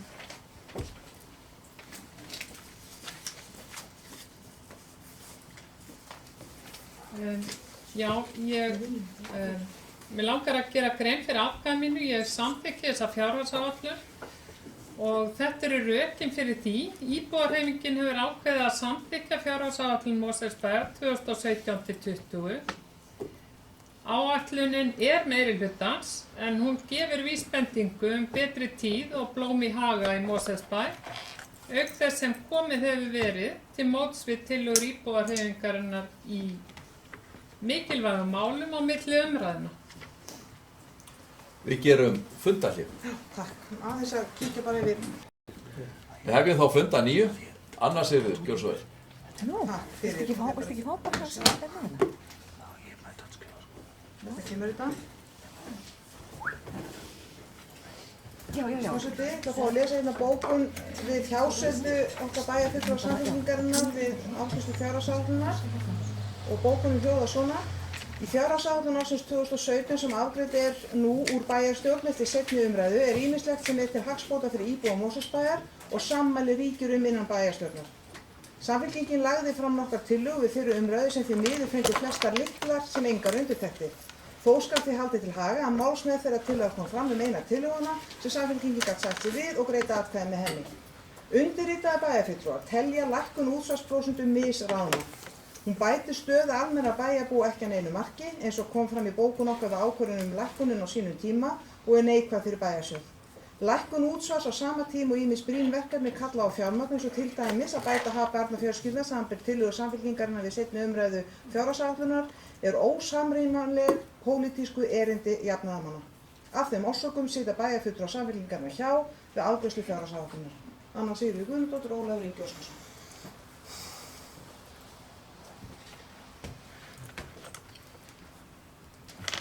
Þá er komið að bókun Bjarkeyjargösver. Meiri hlutans. Ég les hér bókun frá VD-lista vegna fjárhagsáætlunar. Hún er svohljóðandi. Fjárhagsáætlun Mosfellsbæjar fyrir árið 2017 ber þess merki að þjónusta sveitarfélagsins við íbúana er aukin samfara því að skattar og gjöld lækka. Grunnfjárhæð frístundaávísunar hækkar rúm 18% og stofnun ungmennahús verður veitt breytagengi í samstarfi við Framhaldsskóla Mosfellsbæjar. Einnig gert ráð fyrir að veita verulegum fjármunum til að auka þjónustu við börn innst til 2 ára. Vegna þessa verður tónlistarkennsla listaskólans inni í grunnskólanum efld og fleiri nemendur eigi þess kost að stunda tónlistarnám. Bæjarstjórn hefur samþykkt að álagningarhlutfall útsvars lækki og einnig verða álagningarhlutföll fasteignagjalda lækkuð. Þannig er tryggt að allir geti með einhverjum hætti notið góðs að betra rekstrarumhverfi sveitarfélagsins. Ekki er gert ráð fyrir hækkun gjaldskrá almennt fyrir veitta þjónustu svo sem leikskólagjalda og eru gjaldskrár því að lækka raungildi. Sveitarfélagið veitir afar mikilvæga nærþjónustu til íbúanna og megin áherslur í fjárhagsáætlun ársins 2017 eru hér eftir sem hingað til að standa vörð grunn- og velferðarþjónustu bæjarins. Fjárhagsstaða Mosfellsbæjar er traust og reksturinn ábyrgur. Skuldastaða sveitarfélagsins er vel viðunandi miðað við þá uppbyggingu sem átt hefur sér stað á undanförnum árum samfara miklu vexti bæjarins og fjölgun íbúa. Uppbygging innviða heldur áfram og stærsta verkefni framundan er skólabygging í Helgafelslandi en gert er ráð fyrir að fyrsti áfangi skólans verði tekinn í notkun haustið 2018. Kostnaðaráætlun þess áfanga er 1.250.000. 1 milljarður. 1250 milljónir króna fyrir afsækið en þetta er nú hljómar kannski betur. En heildarkostnaður fullbyrjaða skóla er 3.500 milljónir króna. Milljónir. Hér er því afar stórt verkefni að ræða sem mikilvægt er að halda viðurtölum á næsta árum. Mosfellsbær er fyrirmynd annarra sveitarfélaga þegar kemur að áherslum og innleiðingu á hugmyndafræði heilsueflandi samfélag. Þeim efnum hefur bærinn tekið forystu og mun halda áfram á sömu braut. Einnig mun bæjarfélagið halda áfram að hlúa vel að umhverfi og náttúru bæjarins og á áætlunni er gert ráð fyrir sérstöku lið til að sinna friðlýstum svæðum. Mikil og öllur vinna fer í fjárhagsáætlunargerð ár hvert. Sú vinna er leidd áfram af bæjarstjóra, fjármálastjóra, framkvæmdastjórum og forstöðumönnum. Við viljum þakka öllu því góða starfsfólki sem og fulltrúum í nefndum og ráðum fyrir afar óeigingjarnt starf við að koma þessari áætlun saman. Þessi bókun hefur þegar verið sendið til verðara. Við gerum þá fundargerð. Við hefjum þá funda 9 og næsta dagskrá er fundargerð bæjarráðs og það er 1283. fundur sem haldinn var 24. nóvember. Orðið að laust fundargerðina. Getið fengið hundahlið? Ég er að meina það í alveg. Hundahlið? Já. Ef ekki að klára þessa fundargerð allavega og gera svo þá Og mér var bara að vita hvað þetta er planið með hennar fund, sko. við reynum að drífa hann af ef að það var fyrsta hugmyndir, en klárum allavega þessa fundagerð ef við viljum ræða það. Heyrðu, hvað erum að vera? Það er fundagerð 1283. Taktu aðeins örstuð. Fundagerð 1283. fundar bæjarráðs sem haldin var 24. nóvember sem til umræðu. Er einhver sem æskir þess að taka til máls? Ef ekki, þá umræðu lokið. Þeir sem að staðfesta fundagerðina, gjör svo gefa merki. Hún staðfest með 9 atkvæðum. Þá tökum við fyrir fundagerð 1284. fundar bæjarráðs sem haldin var 1. desember. Orðið laust þá fundagerð. Ef enginn kveður sér hljóðs, þá umræðu lokið.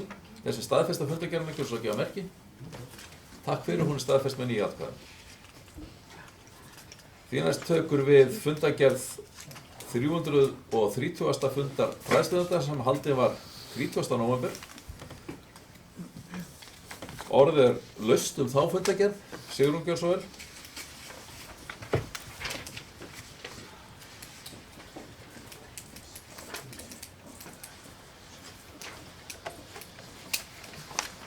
Já, ágæti forseti, ég kem hér undir framöndir máli, fyrsta máli sem Helgavelskóli, breyting á deiliskipulagi. Og ég kem hér upp til að taka undir bókum fulltrúa M-lista í fræðslunum þess efnis að engin leið sé að undirbúa sig fyrir umræðu eða taka upp lista afstöðu til mála ef rétt gögn fylgja ekki fundarboði eins og gerðist á þessum fundi. Og mér langar líka að lýsa undrun minni á bókun DFF-lista þar sem að ég tel að verið sé að afvegaleiða umræðuna á þessum fundi. Þetta bara fjalla það og hefði átt að vera bara sjálfsagt mál að taka því sem gagnlegri gagnrýni að það fylgdu ekki rétt fundagögn inn á gáttinni þessu fundarboði. Í stað þess farið að bóka þarna algjörlega óskyld mál, svo sem eins og það að skipulagsnefnd sé búin að skipulagsnefnd sé búin að afgreiða þetta mál. Hvað kom það því við að það voru röng gögn sem fylgdu fundarboðinu? Er ekki hér verið að reyna að afvegaleiða umræðuna og benda á eitthvað annað? Ég verð að segja það, ég get ekki annað en lesi það út úr þessari bókun og mér finnst það mjög miður. Mér finnst að við eigum ekki að vinna svona.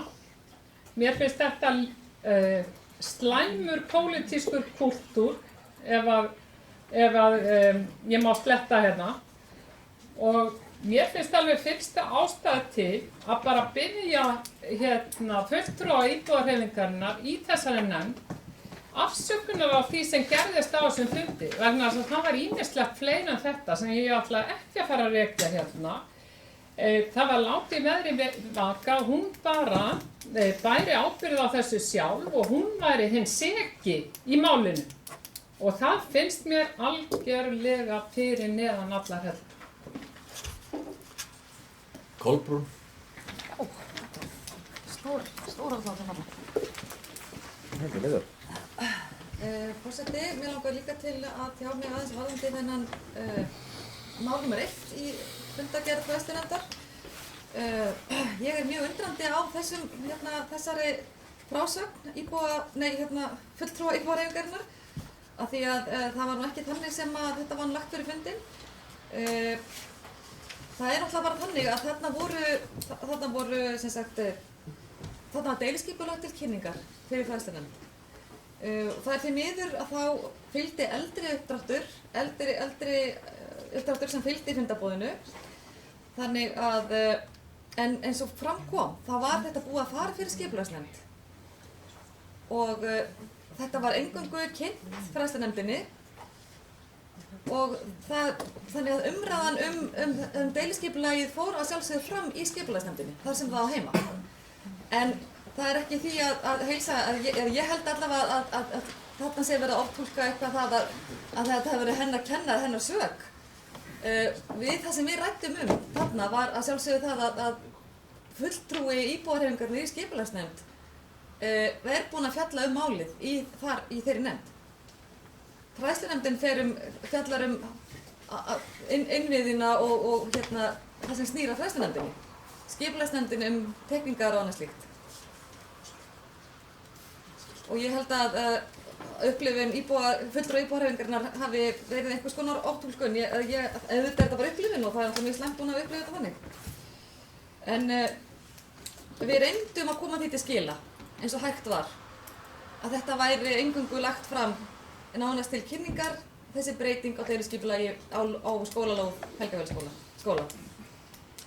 Þannig að, en það mætti líka ætla að það má ætla fólk ýmislegt, en ég ætla ekki að fara í það hér, hvernig framkoma fólks á fundum. Þannig að við þurfum kannski jafnvel, þá held ég bara allir flokkar og allir fulltrúar nefnda mega þá kannski lítið eigin bar, hvað var það framkomu? Kannski áður lengra haldið, þá bara rétt að það komið fram, að það var beðist ítrekkað velvirðingar á því að þessi mislukkuðu á sér stað, að þetta hafi verið hengt rangt skjal við málið og jafnframt tekið fram að deiliskipulagstillagan sem lá fyrir, hún fjallaði að stofni til það að bregðast við og setja fram skipulagstillögu sem að innihéldi það sem að á fundinum þegar að hönnunin var kynnt kallaði á.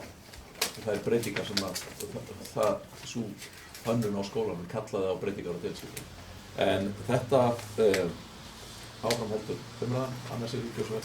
Já, það fórstu bara örstuð með þetta undir þessu sama máli. Ég náttúrulega var ekki sem fundi, átti ekki að taka ykkur afstöðu til eitthvað sem gerist inn á þessum fundi.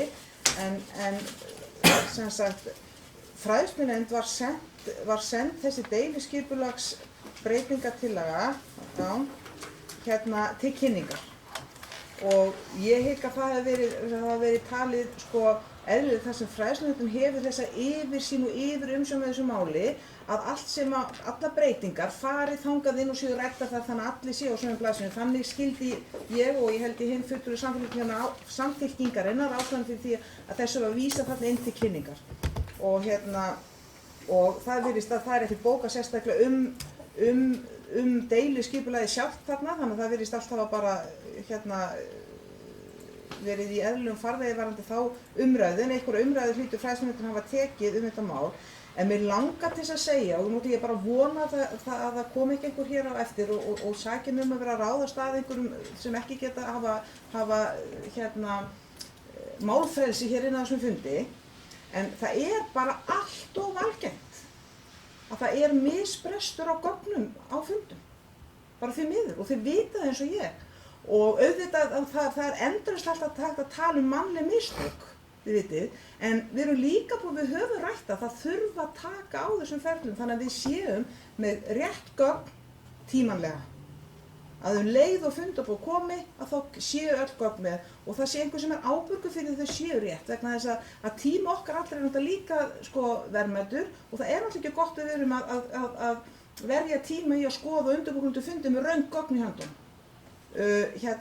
Hafa þetta sagt það, þá auðvitað að það geta orðið mistök, en þið vitið eins og ég að það er allt of algengt að það verða mistök með fundagögn og ég bara trúi því á nýju ári og þá batni þetta allt saman. En þetta var sem sé sendandi inn til kynningar, þannig að bara að lokum, ég ætla ekki að teygja lopan, að þá skil ég bara ekki bókum DFF-lista út af málunum vegna þess að þetta fór inn til kynningar og hvað skipulagsnefnd hugsaði eða hugsaði ekki er búin að gera, það bara skiptir ekki máli í þessu tilfelli. Það áttu bara að fara til kynningar inn til fræðslunefndar. Theodór Björnsson.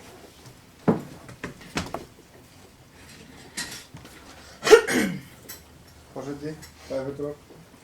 Þegar ég að taka undir með því sem kom fram með bæjarfulltrúar Hönnu Sigríðar, það er að segja að skipulagsnefnd fjallaði þetta mál og var sett til kynningar.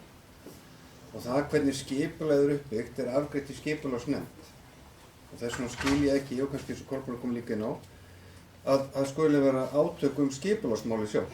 Því það leysum við bara meðal okkar innan okkar hóps, ræðum það í réttum nefndum.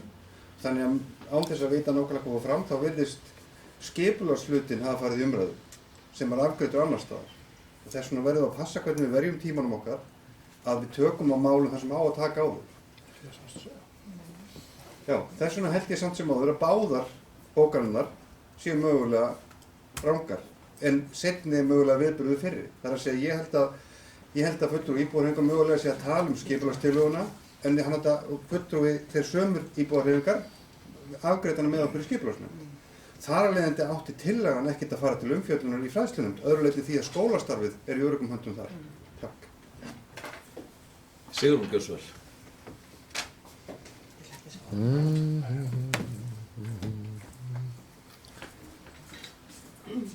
Já, ágæti forseti, ég kem hér fram undir sama máli. Það gefur auga leið að þegar að verið að senda skipulagstillögur varðandi Helgafellsskóla inn til fræðslunefndar, þá náttúrulega fjallar fræðslunefnd þá tillögu og sko skipulagstillagan, hún leggur bara einfaldlega grunninn af því starfi sem á eftir að fara fram í þessum skóla. Þannig að hún á fullt erindi við fræðsluna og þess vegna meðal annars lagði íbúðarhreyfingin áherslu á það að fræðslunefnd fengi þessa tillögur til umfjöllunar. Mér finnst þessi vinnubrögð að meirihlutinn ætti að endurskoða vinnubrögð sín og vonast til þess að hann geri það. Það þýðir ekki að vera að benda bara á eitthvað annað, afvegaleiða umræðu í svona málum. Það eru slæmir siðir og ég er með bókun sem að mig langar að lesa.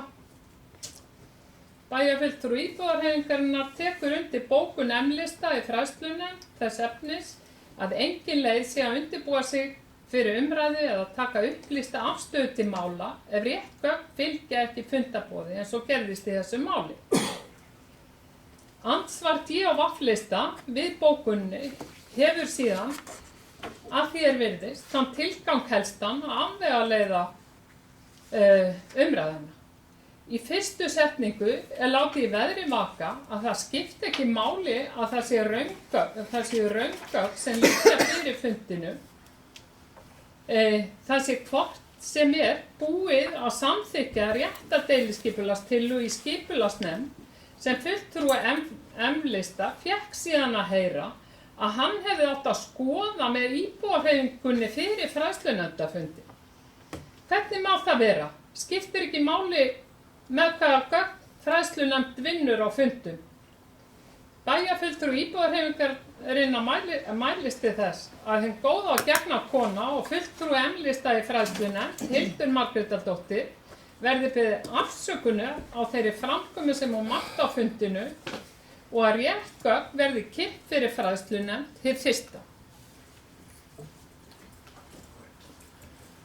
Theodór Björnsson. Getum við gert fundarlega? Já, það er ósköpum fundarlega. Ég held að það sé rétt að við nýjum Theodór Björnsson. Hún Hildur skuldar Ólafi. Theodór Björnsson. Takk fyrir. Sigurður, ég er búin að senda þér Ég er með orðið. bókun. En aftur, og ég hef kannski áður nefnt að Bæjarfulltrúi Sigrúnu Pálsdóttur að það er eins og formið farið stundum framjá og það ég get tekið undir með og það er hárrétt sem komið það fram og það með þess að kemur fram í bókun D.O.V.-lista að röng gögn fóru. Það er að segja röng skipulagsfulltrúar fóru. Það er ekkert við því að gera, búið að beðast afsökun á því, en engu að síður þá var skipulagstillagan ekki til umræðu, til kynningar. Hún var svo lögð fram rétt og maður ræddu það fram og tilbaka og þar af leiðandi bókun vart og D-lista svo sem eðlileg framhald af því. Það er beðist afsökunar á þessu, en sem líka kom fram að málið hefur þegar verið farið fyrir skipulagsnefnd og afgreitt þar í auglýsingu af fulltrúum allra flokka. Það er líka rétt. En hvað hafði það að gera með það að var raunt? Af því að þú ert upptekinn af því að við erum að vinna rétt og stjórnsýslan eigi að vera upp á borðinu og alltaf að vera rétt, þá er þetta nákvæmlega rétt afgreiðsla. Við ræddum þetta í skipulagsnefnd, það þýðir ekki að hrista höfuðið, sko. Þetta var rætt í skipulagsnefnd sem er réttur vettvangur með öllum fulltrúum, þar var farið yfir það, málið kynnt, skoðað, afgreitt í auglýsingu. Málið er búið, sendt fræðslunefnd til kynningar, eðlilega því þetta er skólabygging. Skipulagshlutinn er afgreittur af öllum fulltrúum. Það að fulltrúi M-lista vilja áfram hafa skoðun á skipulagstillögunni er ekki í boði. Ekki frekar en að skipulagsnefndar að skipta þessar skólastarfinu. Það er ekki heldur í boði. Þar af leiðandi átti umræða á þessum fundi sem ég sat ekki að snúa að skólastarfinu sjálfu. Og eðlilega eiga fulltrúa flokkana að ræða saman annars vegar málefni skólans, barnanna og starfsemina og hins vegar skipulaginu. Það gerum við hinn. Það að fulltrúi íbúahreyfingarinnar hafi mögulega haft skoðun á tillögunni var bara ekki réttur staður og viðbrögðin markast af því og bókunin tekur gerir það líka. Þannig ég held að það sé skynsamlegt að þú stoppir aðeins við, velti fyrir þig hvort þetta kunni að vera rétt sem ég segi og draga þetta tilbaka og ræða á svo málið og það þarf ekki að biðja neitt afsökunar, heldur bara við áttum okkur á hlutverkum hvers og annars. Af því ég er í skipulagsnefnd og ég verð bara að fá að vera það, ég er búinn að greiða atkvæði það og ekki fara að snúa því þar við og þar satt fulltrúi íbúahreyfingarinnar líka og allra flokka. Þannig ég held við séum komin hérna út í einhvern öngstræti sem er held ég rangt og það gerði enginn neitt rangt, ekki nema bara að vera fjallum tillögu sem að búið að afgreiða. Bara fyrirgefið, ég held að sé, þetta er ekki þreyta í okkur en neitt, þetta er bara, veist. Já, takk fyrir. Kolbrún Gjörsvar. Ég nenni ekki að ræða. Sigrún Gjörsvar.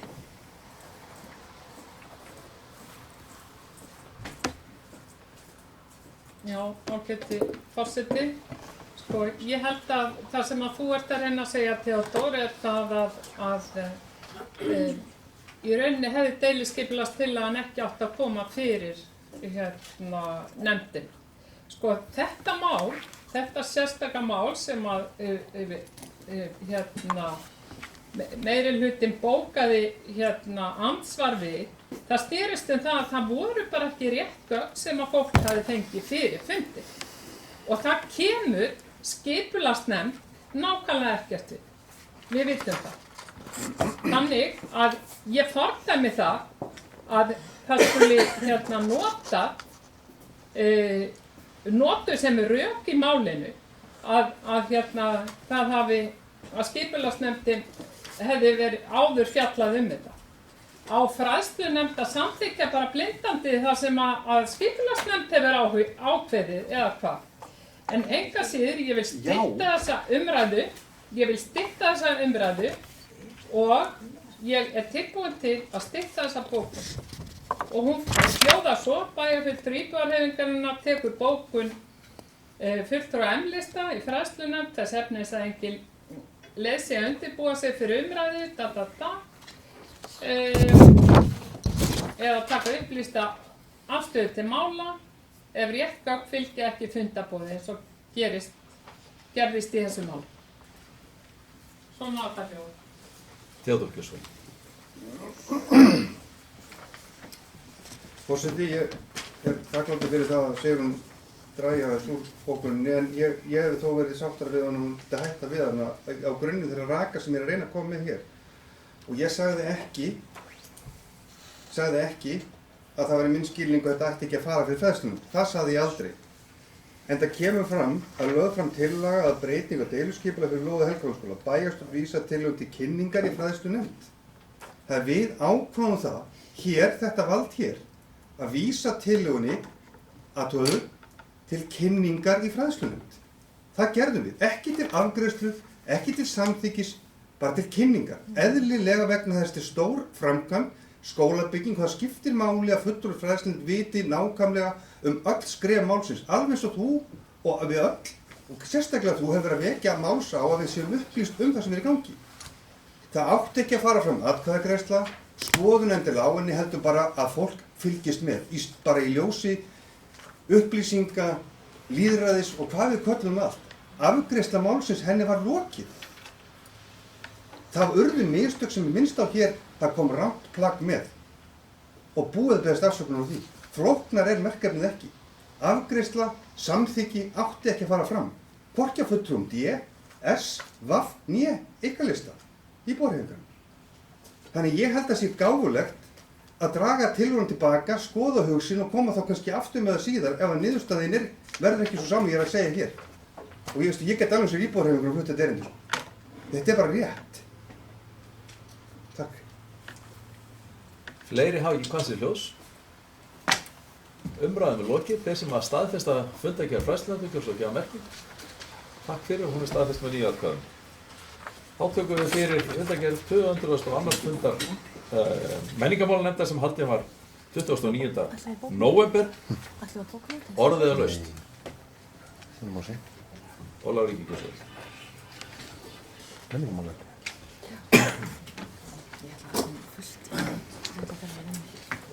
Ég kem hérna undir málið númer 3 í þessu sem er menningarviðburður og aðventu.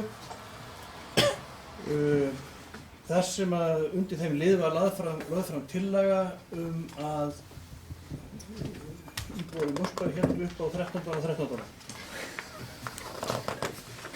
sem mér finnst ósköp eðlileg tillaga. Það hefur nefnilega gerst hér síðast 2 ár að við höfum haldið upp á 13. og öðrum degi heldur en allir aðrir landsmenn. Og en nú ber nokkuð vel í veiði, nú er 13. á föstudegi og því finnst mér alveg gráupplött að við nýtum þann ágæta dag. Ég man eftir því að sem rök í málum á sínum tíma voru notuð það að þetta væri svo erfitt fyrir skólabörn að taka þátt í þessari gleði og mæta svo í skólan daginn eftir syfjuð. Ég er alveg viss um það að það er engin skóli á Laugardögum í Mosfellsbæ, ætlaðan ekki fyrir þessi yngri börn. En það er ekki síður það að ég hef heyrt á fólki að þetta hefur fallið í fyrir einhver grýttan jarðveg að við séum að hringla þetta með hátíðahöld á 13. Það er að segja 13. gleði og öðrum dögum heldur á 13. Þetta er, við skulum muna það að þetta er hluta af okkar þjóðmenningu að halda upp á þetta. Þetta er svolítið sérstakur dagur, ég held að þetta sé ekki haldið upp á þennan dag neins staðar annar staðar, ekki frekar en sumardaginn 1. Þannig mér finnst þetta skipta máli við séum ekki að rugla þessu fram og aftur hvenær 13. er og af hverju hann er. Þannig að við höldum upp á 13. upp á tvennu tilefni. Annars vegar að þá fer 13. jólasveitnin væntanlega Mosfellsbænum til fjalla og ekki síður að álfar og huldufólk nota þessi tímamót til þess að skipta húsnæði. Mér finnst nauðsynlegt að halda í hefðir og við eigum að gera það. Það er svona partur af okkar menningu og styrkir okkur sem þjóð og jafnvel þó að sumum finnst þetta dálítið skrítið, þá held ég að við eigum að halda í þetta og ég ætla því að endurflytja þá tillögu sem flutt var og naumlega felld í menningarmálanefnd það að við höldum þess að tillagan hljóðar þá þannig: lagt er til að 13. brennan verði haldin 7. janúar 2017 klukkan 20. Haraldur Björnsson. Æja. Nú fyrir að færast fyrir leikinn. Við erum búin að ræða fjárhagsáætlun, en nú er komið að stóra málinu. Gunnar skuli haldið upp á 13. Á mínu sokkabalsárum í bæjarstjórninni, þá við reynda bara varamaður í bæjarstjórn, hann sat í menningarmálanefnd. Þá lagði ég til að jólatréð yrði fært. Jólatréð yrði fært? Já, jólatréð var semst alltaf hér hægra megin við Tjarna og fauk alltaf á koll. Ég lagði til að það yrði fært og í menningarmálanefnd var það samþykkt. Svo kom bæjarstjórn og talaði í 2 klukkutíma staðfestingu jólatréðsins og breytti þessari tillögu og samþykkt menningarmálanefndar og færði jólatréð tilbaka. Núna er hins vegar jólatréð komið á það stað sem ég lagði til fyrir 14 árum síðan eða svo og er á reyndar í millitíðinni var byggt torg til að hafa jólatréð á og þá leist bæjarstjórn betur á það að hafa jólatréð þar sem að, það var lagt til á sínum tíma. Svona getur málið orðið stór. Ég hef í sjálfu sér ekki mikla skoðanir á því og mér finnst það ekki mjög pólitískt mál hvort að 13. er haldinn á þessum degi hinum eða hátíðahöldin í 13. En mér finnst það skipta máli hvernig svo ákvörðun var til. Hún var til með því að íbúum Mosfellsbæjar var gefið færi á því að tjá sig um það að Gunnar skyldi halda upp á þessa hátíð. Og niðurstaðan var svo, reynda munaði ekkert með miklu, en niðurstaðan var svo að íbúar vildu halda þessa hátíð á laugadegi sem var í næst dagsetningu 13. Og við það er vantarlega menningarmál lendað að þess vegna tekur menningarmál þessa ákvörðun þetta með þessum hætti. Ef að það, í mínum huga, ef að það á að breyta því, þá finnst mér að eiga að spyrja íbúa aftur. Að því hvort að þeir telji að það eigi að hafa hátíðarhöldin einhverjum öðrum degi. En þannig var þetta nú, það var gerð hér skoðanakönnun á vef bæjarins, þar sem öllum gaf kost á því að koma sínum sjónarmiðum framfæri. Og þessi tillaga var sem sagt ofanlega. Hlaut mest fylgja, meirihlutafylgi, ég man nú ekki hlutvöllin, en það var sem sagt niðurstaðan að þetta var með þeim ekki. Þannig að það sé alveg örugglega að sannfæra mig um það að það sé betra að halda 13. á 13. Eða frekar en daginn eftir, þá treysti ég mér ekki til þess að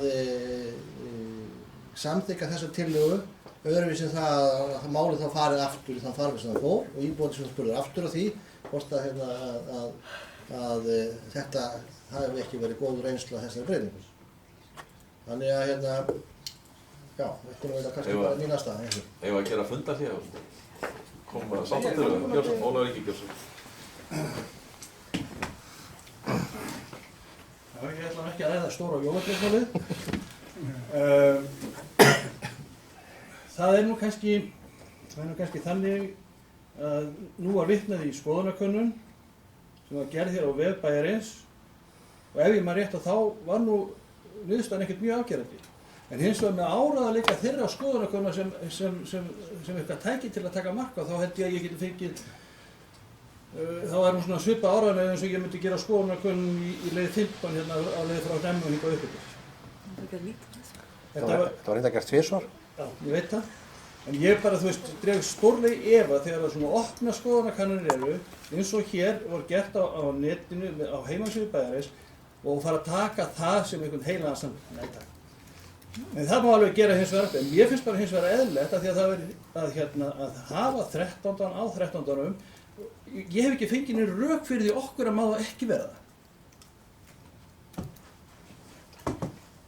Annars er þetta svo.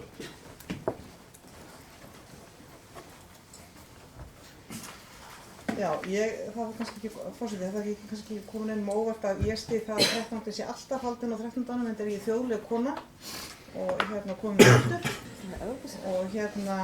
og sko ef við erum að flýta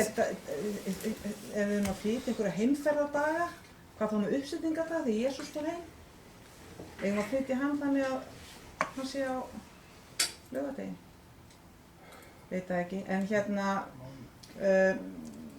sko þetta er náttúrulega ekki stór pólitískt mál, en þetta er dálítið menningapólitískt mál og núna er tækifæri til þess að hafa 13. á föstudegi þegar hann ber upp á föstudag og þannig að ég styð sem sagt félaga minn Ólaf í þessari endurfluttu tillögu úr menningarmálanefndinni.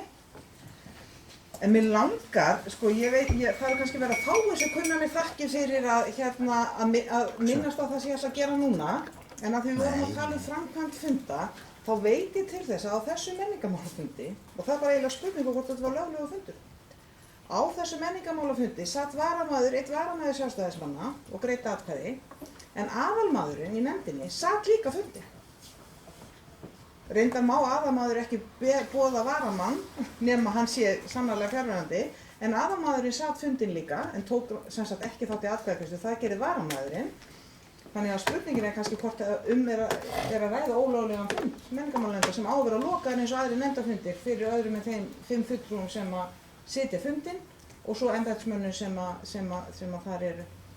En í mínum huga og svona skoðanakannanir, auðvitað alltaf gott að leita eftir fólk, þetta var punktskoðanakönnun á þessum tíma, hún var tekin og þeir sem hefðu áhuga á 13. sérstaklega það árið tóku þátt, þeir sem ekki voru þá væntanlega með börn í grunnskóla tóku ekki þátt og auðvitað má skoða þetta aftur, en mér finnst rakið tækifæri núna svona sko að prófa bara að upplifa 13. á 13. vegna þess að hann er á þessu degi, en svo get ég alveg tekið undir það, það sé rétt að skoða hug manna, en ég mun alltaf greiða atkvæði með því að 13. sé haldinn á 13. Það er vegna þess að 13. er á 13.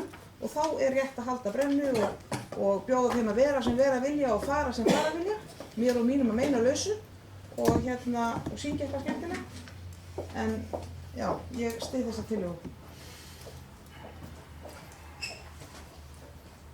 Fleiri sem að vilja taka til máls? Það er enginn að tala um framkvæmd fundarins. Ég er mestar áhyggjur af jólasveinunum. Hvernig þetta... Það var farnir heim. Gríl. Eru fleiri sem vilja taka til máls? Þeir rugglast í rík. Er til að tók þáttu að færa með fundarleik? Bjarki Gjörsson. Ég bara get ekki samið það. Breytir ekki hvort við viljum hafa þetta á þessum degi eða ekki, bara tekin ákvæmt þessum grundvelli. Já, svo sem ég og góðu fundamenn, þetta er náttúrulega áhugavert mál. Það hefur stundum verið hérna undanfarin ár umræða í samfélaginu að færa daga. 1. maí færa hana næstu til að sé aðliggjandi helgi. Og það hefur verið svona skipta skoðun það. Það er 17. júní, er hægt að færa 17. júní sko. Þetta hefur nú ekki verið tekið stórskref í dag og það myndir uppstyrningadagur á það sem er ávallt á 50 degi, reiknað út eftir ákveðnu reglur. Það saman með að segja með 13. dag jóla og við vitum það öll að þetta hefur verið hér síðustu ár og áratugi feikilega vinsæl viðburður og fjölmennur, mikið af gestum og fjölskyldur ákomið saman og haldið upp á þetta með famp og bragg. Þá fór að koma það, svo hugmynd það hvort það ætti ekki að væri ekki ráð eða til þess að segja, fólk geti tengt þetta við helgi meira, að færi þetta yfir að aðliggjandi helgi.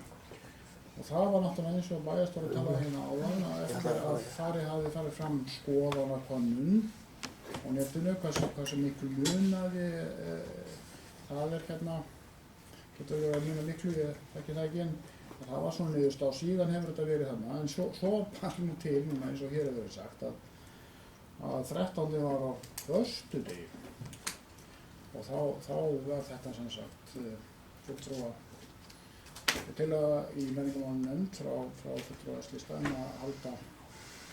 halda á föstudegi sko.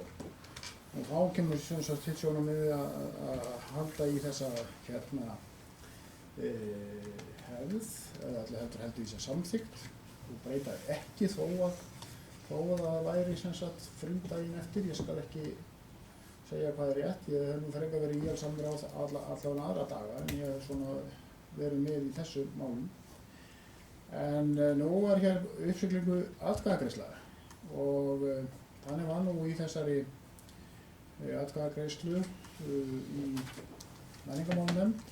Þá voru þeir sem greiddu atkvæði á móti og það var hérna Samfylkingar, Samfylkingar og VG. Við greiddu atkvæði með tillögunni. Ja, með tillögunni, með tillögunni. Þannig að þetta var sem sagt felld 3-2. Nú er verið sem sagt að endurflytja þessa tillögu og ég stend í þeim svorum hvar ég voru með í hryggjar ég ligg og ég ætla að segja að sýta hjá í atkvæðagreiðslunni. Haraldur Gjörsson.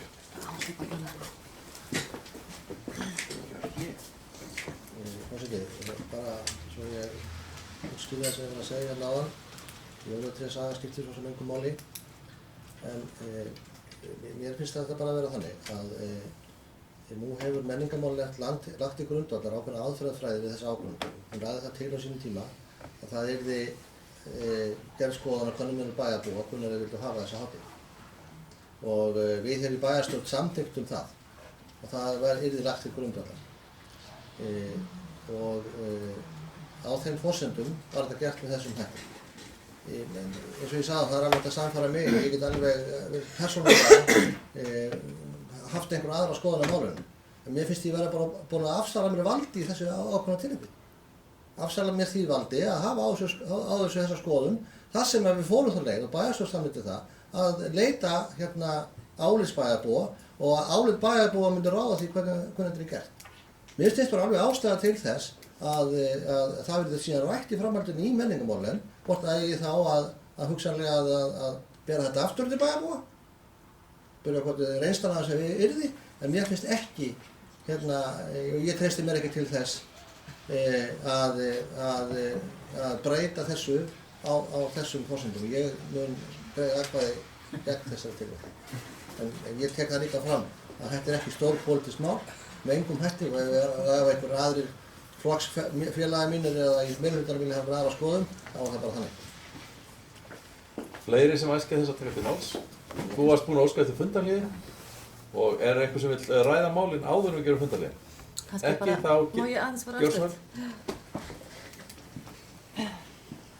Þú ætlar eftir. Já, forseti, varðandi þetta mál með 13. Það er búið að koma einna fram að það var gerð könnun sem að fulltrúum Samfylkingarinnar finnst nú ekki að hafa verið neitt óðurlega merkileg könnun og hún var samt gerð og það lá fyrir niðurstöður. Þetta er mikið rætt og þetta virðist nú vera þegar þessi umræða fer af stað, sérstaklega á samfélagsmiðlum, að þá hafa allir sínar skoðanir á þessu. Eins og Bjarki sagði hérna áðan að þetta er vinsæll 13. hér í Mosfellsbæ og fólk kemur hingað og þetta er hátíð, sannarlega hátíð barnanna. Og mín rök eru þau að því ef við færum þetta á þessa daga eins og búið er að gera, í fyrstu fannst mér það mjög bara hreinlega erfitt að kyngja því að þessi hátíð yrði færð, eða þessi dagur. Mér fannst það í rauninni af hverju erum að gera það. Svo núna þegar ég sé hvað er mikil ánægja, sérstaklega hjá barnafólki, með það að geta svona notið þess afslöppuðum hætti að mæta á þessa skemmtilegu samkomu og kveðja jólin, að þá finnst mér það í rauninni okkar fullorðna fólksins að sætta okkur bara við þetta. Við getum ekki líkt þessu saman við 17. júní eða einhver aðra daga þar sem að 17. júní er mitt sumar, skólinn er búinn, það er bjart og svona aðstæður alltaf aðrar. Þannig að þessi dagur er einhvern veginn þannig, skólinn er að byrja aftur eftir jólafrí, maður er hálfþreyttur og fara að drausla þessum krökkum niður eftir virkan dag, mæti skólan daginn eftir. Þetta var hálf svona súrt eiginlega. En þegar þetta er komið á laugardag og þetta er fært til, að þá er þetta einhvern veginn afslappaðara. Allavega veit ég að mörg börn á mörgum heimilum eru komin á kvata klukkan 8. Þannig að þetta var svolítið svona, þetta var erfitt. Þannig að það var mikil ánægja með þennan flutning á þessum viðburði og ég held að við ættum bara að hafa þroska til þess að kyngja þessu. Það er óskum fundarhlé og það er veitt. Þessi síðasta athugað. Atkvæðaskili. Það sé tillögu Samfylkingarinnar það að snúa við klukkunni. Samþykkt menningarmálanefndar. Við hefjum fundar 9 og það liggur hér fyrir tillaga. Það hafa ekki fleiri kvassir hljóðs. Þannig að þá er mál að ganga til atkvæðagreiðslu þessa tillögu sem gengur út á það að 13. verði ekki haldinn á laugardegi heldur á föstudegi í svona stuttum máli. Sem er 7. janúar. Og frí á laugardegi. Þeir sem að samþykkja þá tillögu gjörðu svo ekki að merki. Og á móti, hún er felld með 4 atkvæðum 3. Nefnum ekki að það er í. Við erum ekki alræðisvald. Og 2 sitja hjá. Hverjir sátu hjá? Ég satt ekki hjá. Það var bara einn sem satt hjá. Nei, það voru 2. Þú hverju hinn? Ég og Bjarki. Já. Ég vil eftir að gera þess. Þú fær þetta að vera skemmtilegt. Vá, Hafsteins. Ég veit að þetta var ekki setið í það. Það var kannski ég ætti að gera grein fyrir ákvæðin. En það var búið að gefa leið. En þá er Fleiri hafa ekki óskað eftir að ræða fundargerð menningarmálanefndar, þannig að umræðum lokið þessi staðfesta fundargerð ekki að gefa merki. Takk fyrir, hún samþykkt með staðfest með 9 atkvæðum. Já, fyrir verða þessi löglegu fundur. Það verður það einhver að kæra fundin, veist. Virkar það þannig? Ég held að það hljóti að vera einhver gera athugasemdir formlega við framkvæmd fundarins. Og það er ekki nóg að standa upp í ræðupúlti að gera það er að gera það með einhverjum formum. Hvernig er næstu fundur? En eigum við ekki að... Er ekki rétt að við höldum fundaforminu hérna? Jú, afsakið. Næst tökum við á dagskrá fundargerð 37. fundar ungmennaráðs sem haldið var 22. nóvember. Hvernig fór fyrirgefið forseti? Hvernig fór atkvæðagreiðslan staðfestingu þessara fundargerð? 9-0. Orðið laust fundargerð ungmennaráðs. Ef enginn kveður sér hljóðs, þá er umræðan lokið. Þeir sem staðfesta hann ekki að slúkja að merki. Takk fyrir, hún staðfest með 9 atkvæðum. Þá tökum við fyrir fundargerð skipulagsnefndar sem var 425. fundur og fundurinn var haldinn svo mikið sem 30. nóvember, er það ekki rétt? Eða hvað? Ekki verið. Eða er það 29. Hvort var það? 30 máli. Kannski er ekki aðalmálið. 29. fyrirgefið. Orðið er laust fundargerð skipulagsnefndar, annars er það ekki svo vel.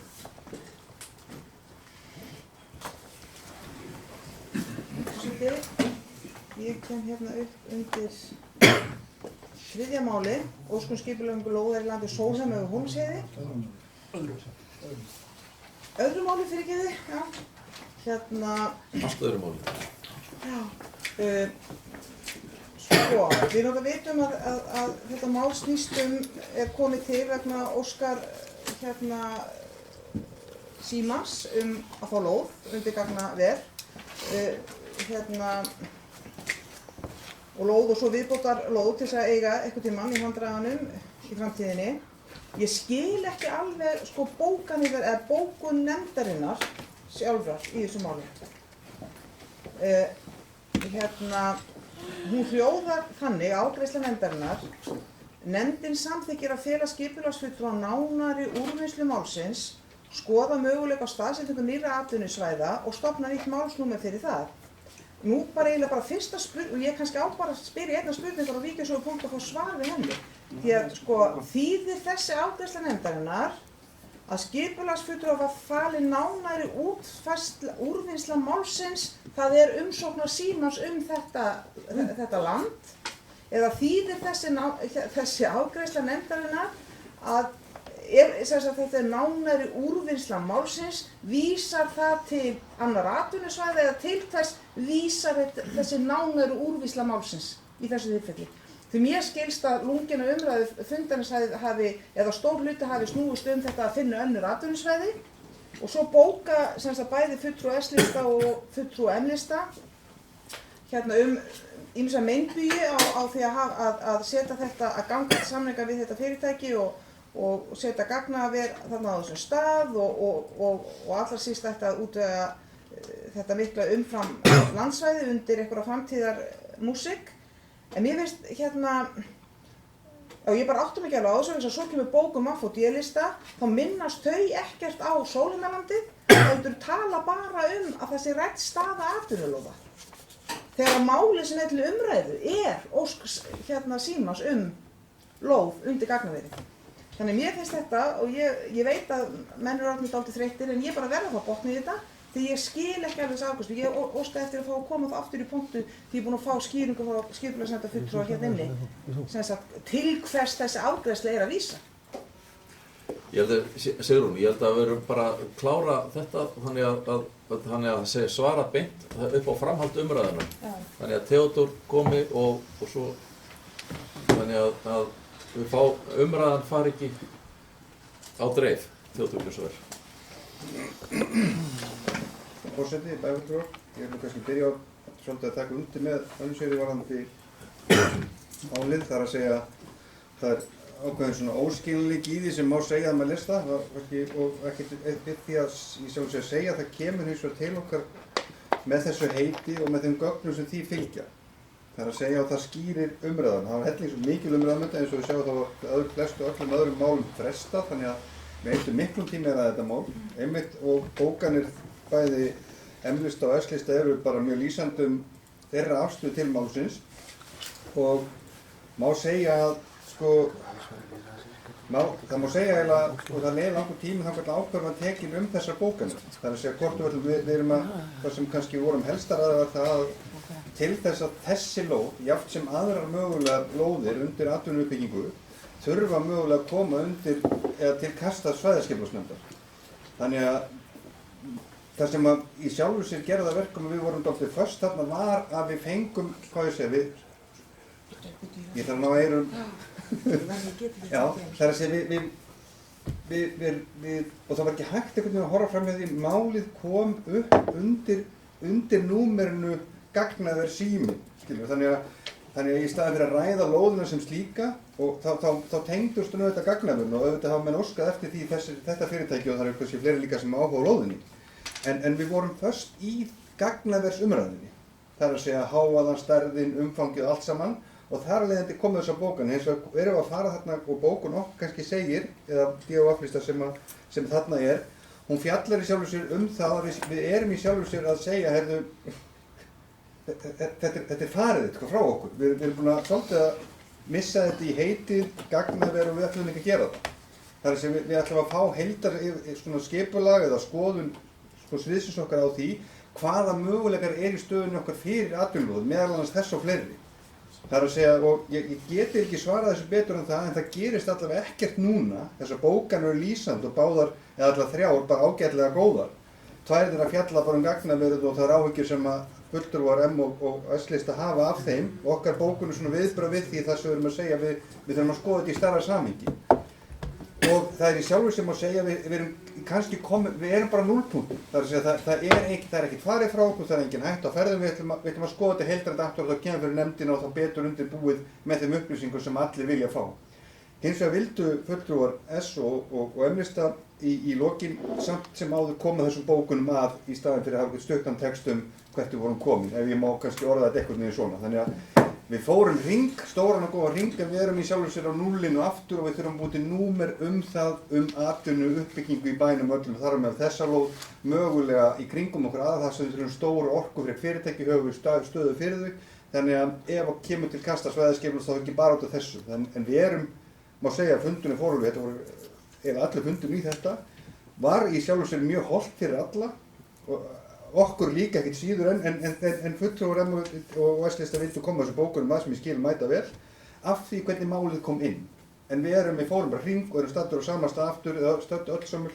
Þannig að ég held að bókanir eru fínar en það er ekkert að fara að gerast fyrir en fáum frekari gögn. Ég held að það sé, já, ég geti ekki svarað þessu skýrar. Má ég klára það? Já, svo vel. Já, takk. Það er beint, eða Sigrún er svo á mælendaskrá. Já, ég ætlaði bara, þennan hlið. Þessa hlið málsins, áður en lengri haldið. Já, ég langaði að... Kannski rétt á að Bjarki komi að því og svo haldi Heiðar áfram. Bjarki við svo. Svo fór ég að klára það. Jæja. Þessu máli, þetta stórt og mikið mál og mikla bókanir eins og hér við komum fram. Bara þessa hlið málsins, því að málið heitir óskun skipulagningu lóðar í landi Sólheimar við Hólmsheiði. Það er eins og verið að setja eina lóð og það er náttúrulega mjög óheppilegt málsheiti því þetta snýst nú allt annað. Þó það hafi verið upphafið að vera að tala eina lóð sem er reyndar mjög stór. Niðurstaðan var hér, eins og hér Theodór fór ágætlega yfir þetta, þetta er mjög flókið mál og þetta var mjög mikil umræða þetta og var til þess að það voru mjög mörgum málum frestað. En umræðan fór að snúast annars vegar þessa einu umsögn stórt og mikið gagnaver og hitt möguleika á nýjum atvinnusvæðum í bæjarfélaginu þá kannski ekki endilega bara þarna. Og skipulagsfulltrúa var falið að stofna nýtt málsnúmer þannig að þetta bara kemur mjög fljótlega inn aftur á vettvang nefndarinnar. Ég veit ekki hvað ég get bætt við þetta hér að sinni. Það var það sem að, eins og kom hérna fram á hjá Theodór, að skipulagsfulltrúa falið nánari úrvinnslu málsins, afla frekari gagna, það kannski svolítið loðið á þessu stígi málsins en málinu náttúrulega hvergi nær í loki. Þetta kallar á svæðisskipulagsbreytingu og það var umræðan og svo náttúrulega umhverfismálin líka og ég segi svo hugurinn að ég meni taka til manns aftur í þeim málum við aftur. Já, þetta skýrði málið dálítið. Þetta skýrir samt að ég vil bara fá alveg kristaltært, bara kannski skildu allir með ég, en að bókun nefndarinnar, sem sagt undir afgreiðslu málsins og málið óneitanlega snýst Símann og Sólheimalandið og afgreiðslu nefndarinnar segir samþykkir að fela skipulagsfulltrúa nánari úrvinnslu málsins, það er ekki verið að tala í þeirri bókun, afgreiðslu, nefndin þá að tala nánari úrvinnslu að finna, að búa til mál undir til þess að finna atvinnulóðum stað í bænum, eða eru þið að senda skipulagsfulltrúa til þess að vinna nánar einhvers konar samskipti við Símann. Það er bara það sem stendur í haustum á mér og ég vil bara geta að fá já eða nei, skiljið við því. Nei, ég bara vil geta að fá í pontu svar við því og kannski svaraði Theodóri að hann, ég bara skildi hann ekki, ég byrði hann bara að koma og fá að svara því aftur, já eða nei. Theodór, eldsnögt og svo Sigrún.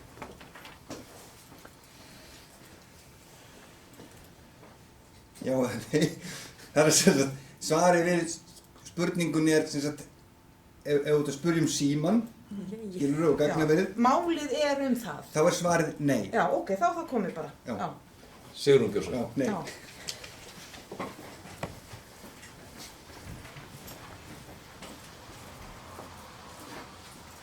Já, ég kem hér upp til að ræða sama mál og það er sem sagt ósk skipulagningu lóðar í landi Sólheima við Hólmsheiði. Heitir þetta og ég held að aðalvandinn varðandi þetta og ruglingurinn, hann liggur í því að tímalína breytingar á svæðisskipulagslagi höfuðborgarsvæðisins eru settar á dagskrá fundarskipulagsnefndar undir málsheitinu ósk skipulagningu lóðar í landi Sólheima og Hólmsheiði. Þetta er bara augljóslega villandi og mjög einkennileg vinnubrögð að setja að steypa þessum málum saman. En síðan langar mig bara að taka undir bókun fulltrúa íbúðarhreyfingarinnar í skipulagsnefnd það að það er náttúrulega mjög mikilvægt varðandi framkvæmdina á þessu verki sem að fundarboð gaf til kynna að það sé fjallað það að ábyrgð og festu og að allar upplýsingar tiltækar og að allar upplýsingar séu tiltækar sem sagt málið þegar að það verður fjallað og þær eru það augljóslega ekki. Já. En það er bara þetta, mér langar bara að lýsa furðu minni og ég ætla líka að senda bókun þess efnis. Mér langar að lýsa furðu minni á því að þessu tvennu sé steypt saman. Og málsheitið, það er villandi. Það er greinilegt á bókun meiri hlutans að hann er að tala eitthvað allt annað. Hann er að tala skipulag atvinnulóða í Mosfellsbæ. Þannig að það er í rauninni verið að tala með 3 mál. Bara Theodór, en bara meðan hann er að koma í pontu, þá skil ég það að þetta umræða þetta mál sem að kemur þarna leiðir af sér að það þarf að taka þessa umræðu í víðara samhengi. En Theodór ekki svo. Takk fyrir forseti og Berghildur. Ég held eins og kannski áðan við ræddum ég held að það sé kannski óþarfi en þó auðvitað ger ekki lítið úr því að Sigrún þurfi ekki að bóka heldur kannski niðurstaðan sem að ef ég næði líka önnur Sigríðar að niðurstaðan sem að hún las upp fyrir ykkur annars segir nefndarinnar á þessu máli og orðað þarna efst. Það nefndin samþykkir að fela skipulagsnefndar nánari úrvinnslu málsins, skoða möguleika á staðsetningu nýrra atvinnusvæða og stofna nýtt málsnúmer. Það má segja, svona Sigrún til upplýsinga og ykkur líka, að þetta var svolítið niðurstaða allra og athugið það var ekki, við vorum ekki ósammála. Nefndin var ekki ósammála þetta, heldur var þessuna sko bókanirnar voru setta fram af M-lista, fulltrúa M-lista og S-lista í lokin vildu koma þessu að sem ég skil bara mæta vel en við vorum öll sammála bókunum, þar að segja við erum öll í nefndinni á sama stað og ég held að bókanirnar bæði M-lista og S-lista standi fullkomlega þarna heilar og sér og þurfi ekkert að fylgja þeim frekar eftir, það er bara mín skoðun. Þarna erum við bara að gera grein fyrir því að við einhvern veginn fórum öll niður á rangan fót og það er ekkert við því að gera en þetta er í núllstöðu, við erum að byrja aftur og við stöndum öll held ég og ég geti bara fullyrt það, við stöndum öll í nefndin og bak við þessar 2 línur sem þarna kom undir sem afgreiðslu nefndarinnar. Þannig ég held að sé á þessu stíg, kannski jafnvel Sigrún, óþarfi að bóka það frekar því að bókanirnar eru mjög ríkulega hjá báði S og M-lista nú þegar. Þannig það er bara svona kannski ekki þegar ég vilja forðast bókanir, ég held að sé þær eru svo ágætar eins og þær eru. Það þarf ekkert meira með þeim. Takk fyrir. Ólafur Ingi, Björnsvöld.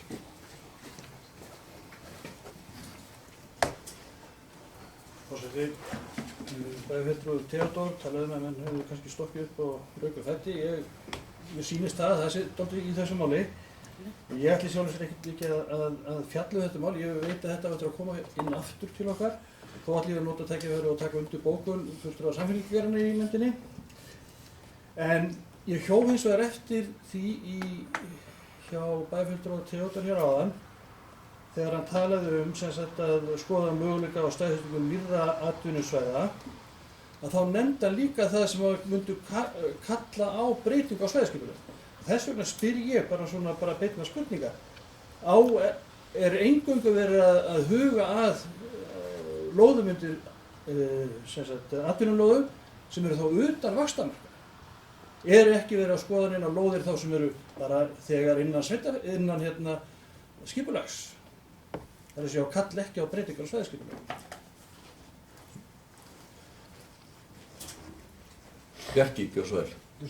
En ég held að það sé bara, ég skil bókunna þannig að það sé bara verið að leita og skoða þetta í víðu samhengi. Ég bara spyrja það sem hann sagði. Já, en Theodór kannski, svo Bjarki næstur.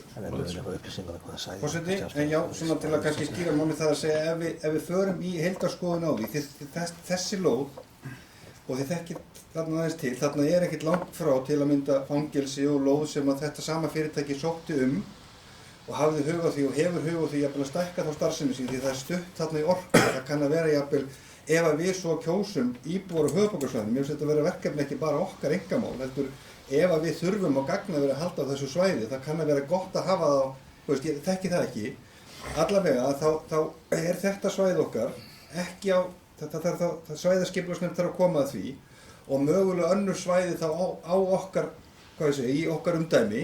Já, þá á að skoða það heildrænt hvort þá að taka þá upp eina umræðu.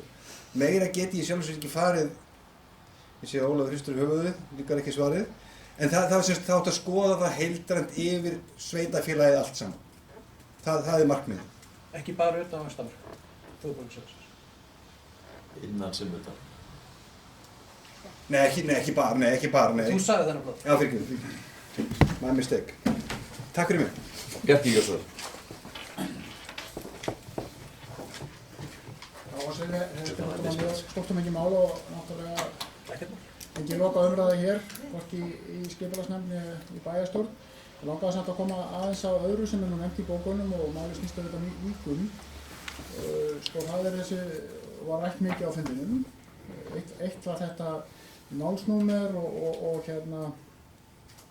síðan er það umhverfismálin eða umhverfisþátturinn og það tengist auðvitað skipulagsmálum eins og við vitum því að þetta kallar á skipulagsbreytingu á svæðisskipulagi utan vaxtarmarka og það kom svona athugasemdir eða hugleiðingar það að þetta væri nú ekki gott fordæmi og þegar tiltölulega nýbúið að samþykkja svæðisskipulagi sé farið að breyta því. Er ástæði þess að breyta því? Er þetta Nú og ríkar ástæður, þetta alls konar spurningar sem koma svona upp. Hvernig svæði þetta? Sko, það mjög margir fletir á þessu máli. Einu ástæðan fyrir því að ákveð fyrirtæki hefur sóst eftir því að byggja þarna mjög stórt mannvirki sem gagnaver raflínur. Þannig. Tilliti til þetta ekki svona ósnortin víðerni ef við tölum það. Það eru mjög voldugar raflínur sem liggja þarna yfir. Annað sem kemur þarna það hvað var það hljóðmenguna sem þarna verið, það vestu stóra byggingin fangelsið á Hólmsheiði. Nú, það náttúrulega ekki komið nærrið á þann stað að hversu nálægt, ef þetta verður að veruleika nálægt þetta mannvirki yrði, en ef við erum að miða það sem heitir Sólarnarbót, þá erum við að tala 2 kílómetra þar inn með í svona miklu dalverfi með 2 raflínum. Sko, við verðum að gera eitthvað grein fyrir því að svona stón mannvirki kalla umhverfis áhrif. Það bara alltaf þannig. En eru þetta ómikið form? Það enginn að móti gagnaveru, það eins og vera að móti einhvern.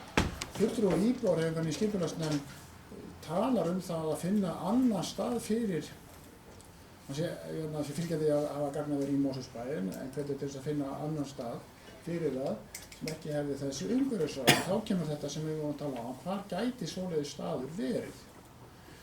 Stundum hefur verið nefndir aðri staðir saman með gagnaver, tungumelar.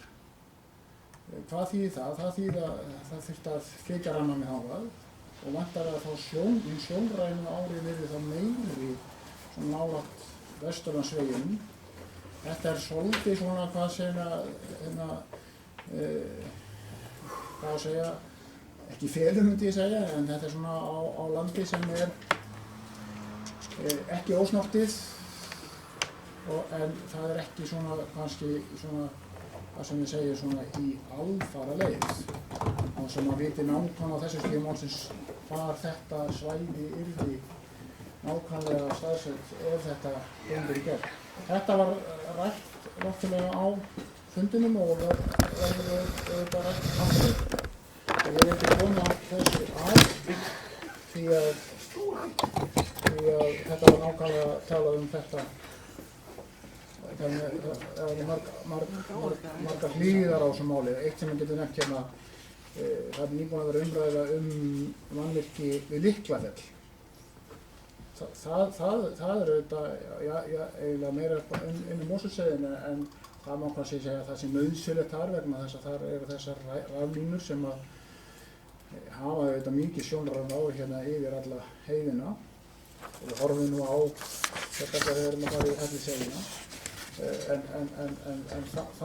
þar hérna var ekki þessi umræða sem þetta mál. Það sem kannski vekur þessi umræðu, það náttúrulega hversu mikið stórt þetta mannvirki og líka það að þetta kallar á þessa breytingu á tiltölulega nýsamþykktu svæðisskipulagi. Við erum kannski bara alveg að byrja með hvað þetta vorar og ég þakka fyrir mig fyrir. Sigrún, svo vel.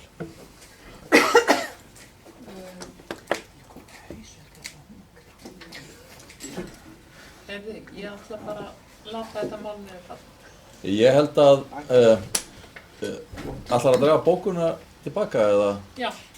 Draga bókuna tilbaka, þá ljómandi að vita það. Það ekki fleiri sem hafa óskað eftir að taka til máls þessa fundagerð skipulagsnefndar. Þannig að umræðum lokið, þeir sem að staðfesta hana gjör svo gefa merki. Takk fyrir, hún staðfest með 9 atkvæðum og þá það fundagerðir til kynningar. Fyrst af þeim fundagerð frá afgreiðslufundi byggingafulltrúa. Það var 297. fundur sem haldinn var 22. nóvember. Orðið laust fundagerðina. Ef enginn kveður sér hljóðs, þá umræðin lokið og fundagerðin lögð fram. Þá tökum við fyrir fundagerð 12. fundar, afgreiðslufundar skipulagsfulltrúa sem haldinn var 21. nóvember. Orðið laust fundagerðina. Ef engin kveður sér hljóðs þá er umræðum lokið og fundargerðin lögð fram. Þá er komið að fundargerð 255. fundar Strætó sem haldin var 18. nóvember, orðið er laust fundargerðina, engin kveður sér hljóðs og umræðum lokið og fundargerðin lögð fram.